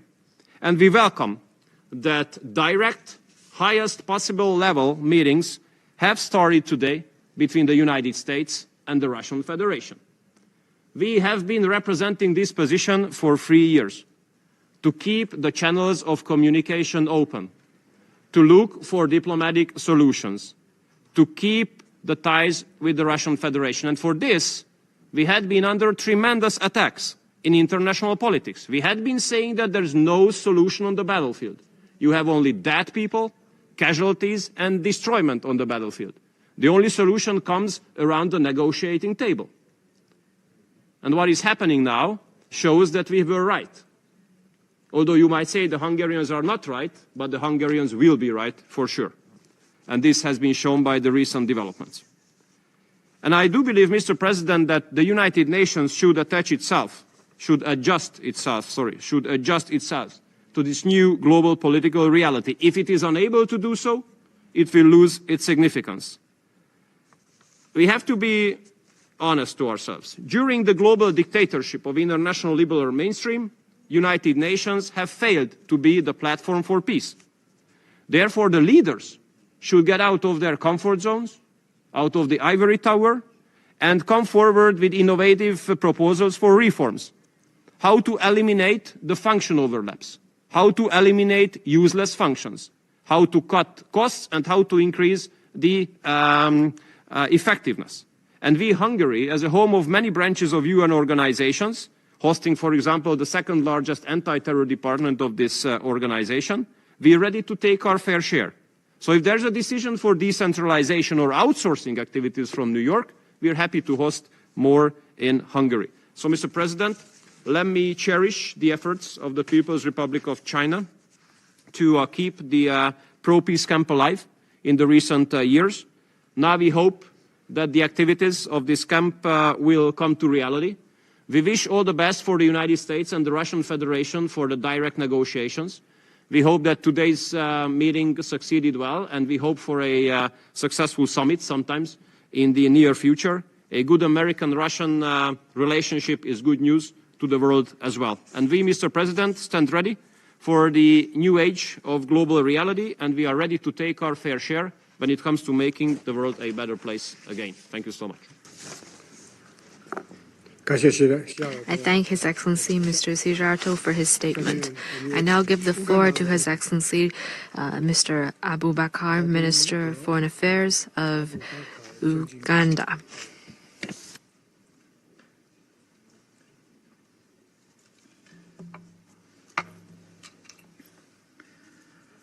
Mr. President, members of the Council, invited guests, ladies and gentlemen. Mr. President, it is very humbling and a great honor for Uganda to have been invited to join you in the debate about multilateralism and global governance. Let me also take this opportunity to thank the Secretary General for his briefing and all the previous speakers for their illuminating contributions to this debate. Mr. President, let me on the outset share with you some quotes. Mr. Hubert Védrine, the former Minister of Foreign Affairs of France, said, I quote, "We cannot accept either a politically unipolar world, nor a culturally uniform world, nor a unilateralism of a single hyperpower." End of quote. Kofi Annan, former Secretary General of the United Nations, said, and I quote, "There is a certain tendency on the part of some Americans to treat the UN as a multilateralism a la carte, where you pick and choose where it suits you, and where it doesn't suit you, you pull back." John F. Kerry, former Secretary of State of the United States, said, and I quote, "I think we celebrate the 70th anniversary of the UN. As we celebrate the 7th anniversary of the UN, it is a good moment to rekindle our efforts to make multilateralism work again. And I am proud to say that in the Iran agreement, I think we did show that it can work." End of quote. Today, the world is in a state of flux. What with the myriad of challenges around issues of climate change, geopolitical tensions, threatening world peace and security, and pandemics, among others. Yet, there is a palpable loss of trust on the age-old institutions and mechanisms of solving them. As we commemorate the 80th anniversary of the founding of the UN, it is most fitting that the world reflects on options available for solving these challenges. For example, to what extent can we still rely on multilateralism? I must therefore thank the President of the Council for choosing this subject and shining a light on it for our attention. Multilateralism, often understood as a cooperation among multiple nations to address shared challenges, has been the cornerstone of global governance, most especially since the mid-20th century. Rooted in the principles of collective action and shared responsibility, it has evolved significantly over time, facing both triumphs and trials. Multilateralism emerged more prominently after World War II with the establishment of the UN in 1945 as its flagship institution. The UN Charter laid the foundation for international cooperation, emphasizing principles such as sovereign equality, peaceful dispute resolution, and the rejection of use of force. Over the decades, multilateralism expanded both horizontally. For example, the United Nations membership grew from 51 members to now 193, and vertically by incorporating non-state actors like the NGOs and private organizations.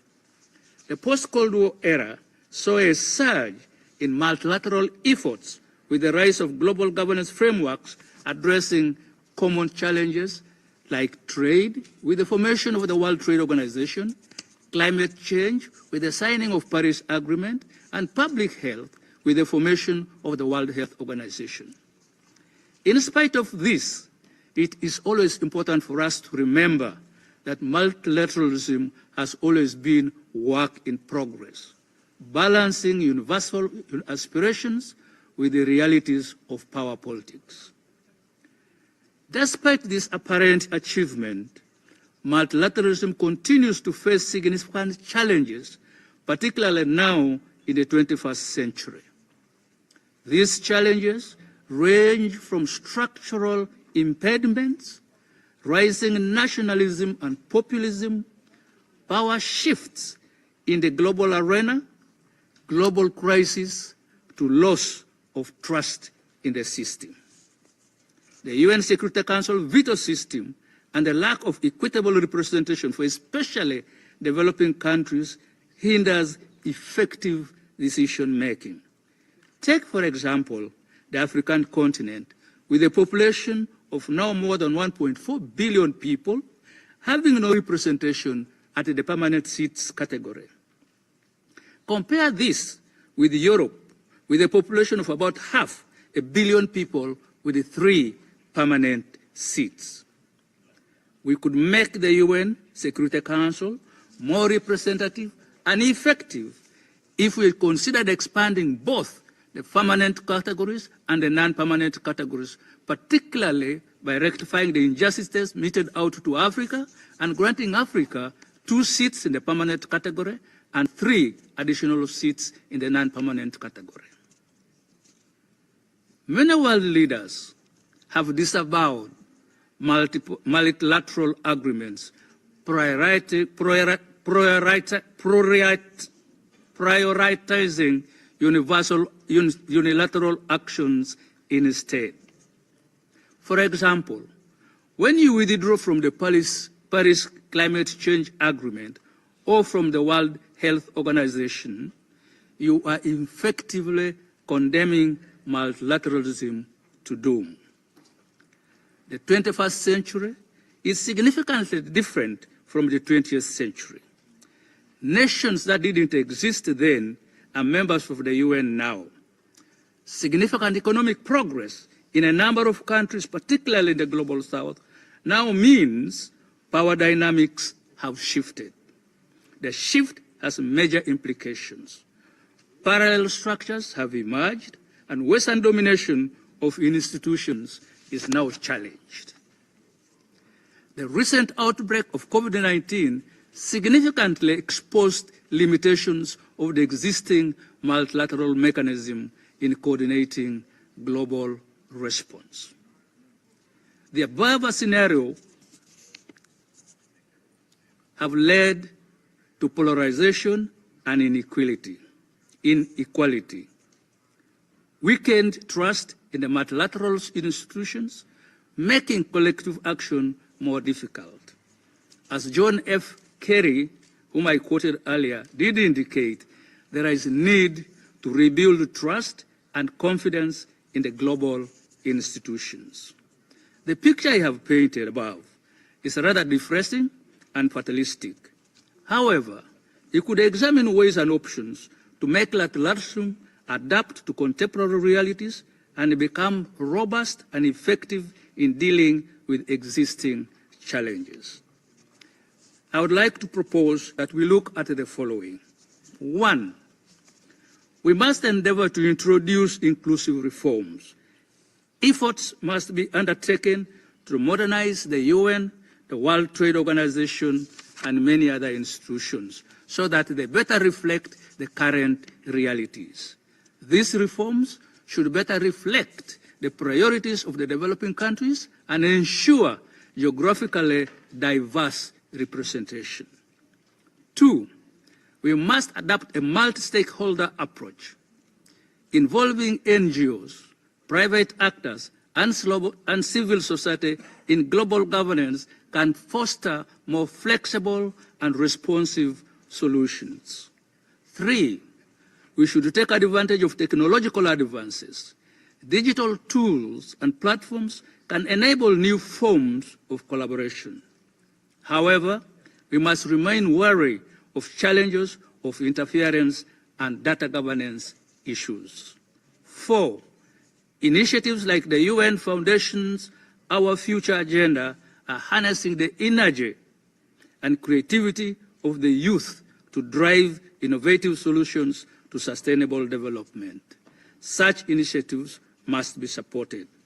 5, the 2030 Agenda for Sustainable Development and the Pact for the Future provide a roadmap for renewed international cooperation, emphasizing equity and intergenerational responsibility. In conclusion, it is important to note that multilateralism, while facing significant challenges, remains indispensable for addressing global issues that transcend national borders. Its history demonstrates resilience and adaptability. Its future depends on the willingness of state and non-state actors to reimagine and to revitalize the system. As the world grapples with existential threats like climate change, pandemics, and geopolitical tensions, the need for effective multilateralism has never been greater.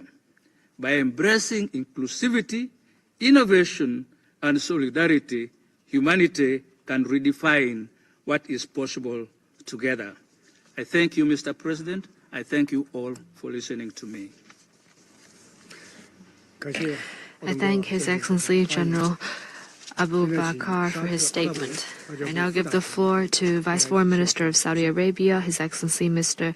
Al-Haraichi.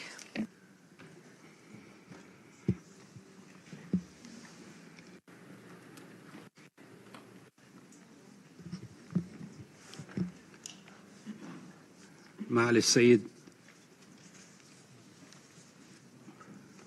وانغي عضو المكتب السياسي اللجنة المركزية Mr. Wang Yi, member of the Political Bureau of the Central Committee of the Chinese Communist Party, Minister of Foreign Affairs of the People's Republic of China, the United Nations Secretary General, Excellencies, distinguished delegates, may the peace, mercy and blessings of Allah be upon you. Allow me to begin by congratulating you on your presidency of the Council this month, and allow me to extend my sincere thanks for inviting us to this discussion to discuss ways to implement international multilateralism and reform global governance and its complementary mechanisms. Indeed, this meeting is being held among the most sensitive and delicate junctures, which leads us to identify the shortcomings that are preventing international multilateralism from fully playing its role. I must, of course, thank the Secretary General for his valuable briefing and for the efforts that he is making constantly for international peace and security. Mr. President, in light of the changes that the world is undergoing, it has become necessary to move towards strengthening the ability of the international system to maintain international peace and security in accordance with the United Nations Charter. It goes without saying that the increasing challenges facing the international community and the current bloody incidents call for effective action and firm responses from the multilateral system, and particularly from the Security Council, which is responsible for acting neutrally and objectively on all issues on its agenda. The Kingdom of Saudi Arabia reaffirms the need to combine effectiveness on the one hand and multilateralism and equitable representation on the other hand in any serious effort to reform global governance. What we need is better representation of all of the regions of the world and greater participation from developing countries in adopting global agenda and in decision-making. We also need to guarantee that the United Nations action is truly effective in terms of maintaining international peace and security. It should do this by consolidating international cooperation, without which no single country can reach effective and successful solutions. In this context, the Kingdom of Saudi Arabia reaffirms that intergovernmental negotiations on reforming the multilateral system should be carried out through the General Assembly in accordance with Resolution 557/62 adopted by consensus. The arbitrary use of the right of veto and the issue of fair and equitable representation, as well as the issue of the expansion of the Security Council, are urgent matters that call for us to act seriously and objectively. We must, at the same time, ensure the equal representation of geographical and regional groups.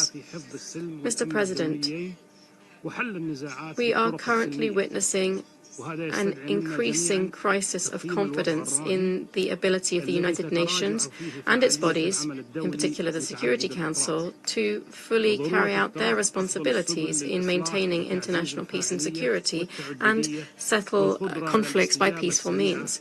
This calls on us to assess the current situation and, in multilateral action, to find the best possible solutions for reform. It goes also without saying that the efforts of the Working Group on Documentation and updating Note 507 on the Security Council's methods of work are a step in the right direction towards improving the Security Council's methods of work, particularly in light of the negative consequences of the use of veto on ensuring international peace and security. The unjustified use of the right of veto has proven that it in no way serves the cause of international peace and security. Rather, it contradicts the noble objectives and purposes of the United Nations Charter. The Kingdom of Saudi Arabia, with a view to ensuring that we can reach the noble aims of the United Nations, reiterates its call for a reform of the Security Council so that it can be more equitable and representative, to better represent today's realities, and so that it is up to the job of keeping pace with transformations within the international community. Reform is also called for to ensure that it is more efficient in how it achieves our common goals. To conclude, I trust that today's meeting will contribute to strengthening the role of the United Nations in international multilateral action and reforming global governance. Thank you. I thank His Excellency Mr. El-Hareji for his statement. I now give the floor to Vice Foreign Minister of Cuba, Mr. de Cosio.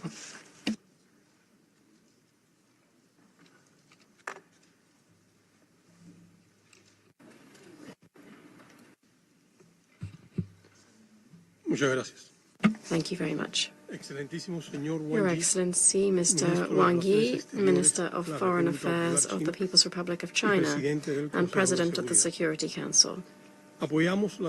We support the statement delivered by the Bolivarian Republic of Venezuela on behalf of the Group of Friends in Defense of the United Nations Charter. We value highly the initiative of convening this open debate. We recognize China's relevant role in defending multilateralism, diplomacy, global development, and peace. As we approach the commemoration of the 80th anniversary of the United Nations, the world stands at a complex crossroads, characterized by serious and growing threats to international peace and security, and a gradual erosion of the foundations underpinning this very organization. Today's meeting invites us to reflect on its essential role in preserving international peace and security. We have witnessed the withdrawal of the greatest global power from international bodies, with utter contempt for their important work. We have witnessed the support and involvement of this great power with no ethical nor moral misgivings in the expansion of the genocide against the Palestinian people. We have witnessed statements on plans to take land and on ethnic cleansing and annexation. We have witnessed the heightening of the racist and supremacist ideology, the violation of environment agreements in the interest of transnational corporations, without a thought for the risks to the sustainability of life on our planet. In light of this challenging scenario, we reaffirm the importance of the role of the United Nations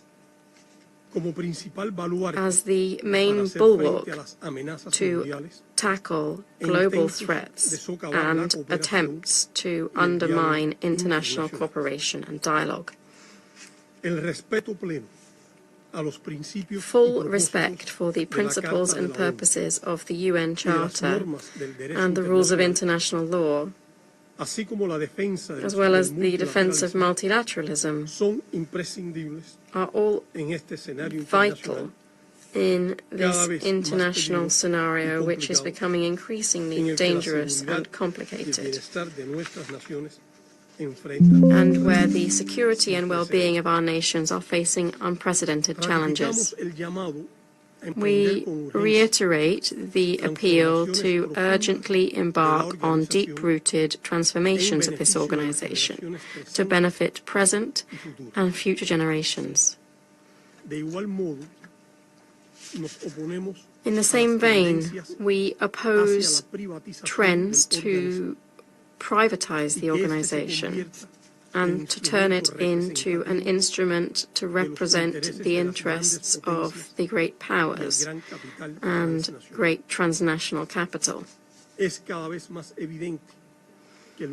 increasingly clear that the world needs to look towards building a new international order involving us all. A debate such as this can help, and Cuba is committed to contributing. This must be an order in which all nations are able to contribute and to be truly represented on an equal footing. It must be a sustainable order, one that promotes peace, security for all, social justice, equitable prosperity, respect for cultural, ethnic, and religious plurality. It must be an order that promotes democratic access to science and technology and to human rights for all, not only for the privileged elite. It must be an order based on solidarity, on cooperation, and on respect for the right of every country to choose its political, economic, and social system without foreign interference. The role of the General Assembly must be revitalized and strengthened without meddling from the Security Council in its work. It's urgent to reform the Security Council itself and to turn it into a truly transparent, inclusive, democratic, and representative body that can effectively shoulder its responsibility of maintaining international peace and security, and that can act without double standards to preserve the credibility of the United Nations. Cuba's presence on the arbitrary United States list of states that allegedly sponsor terrorism, that government publishes as a coercive tool, is an act of aggression, an act that quite rightly triggers the rejection of the international community. It is a gross manipulation of the fight against terrorism. It's a way of attacking countries that it identifies as adversaries for the simple act of defending their sovereignty and their right to self-determination.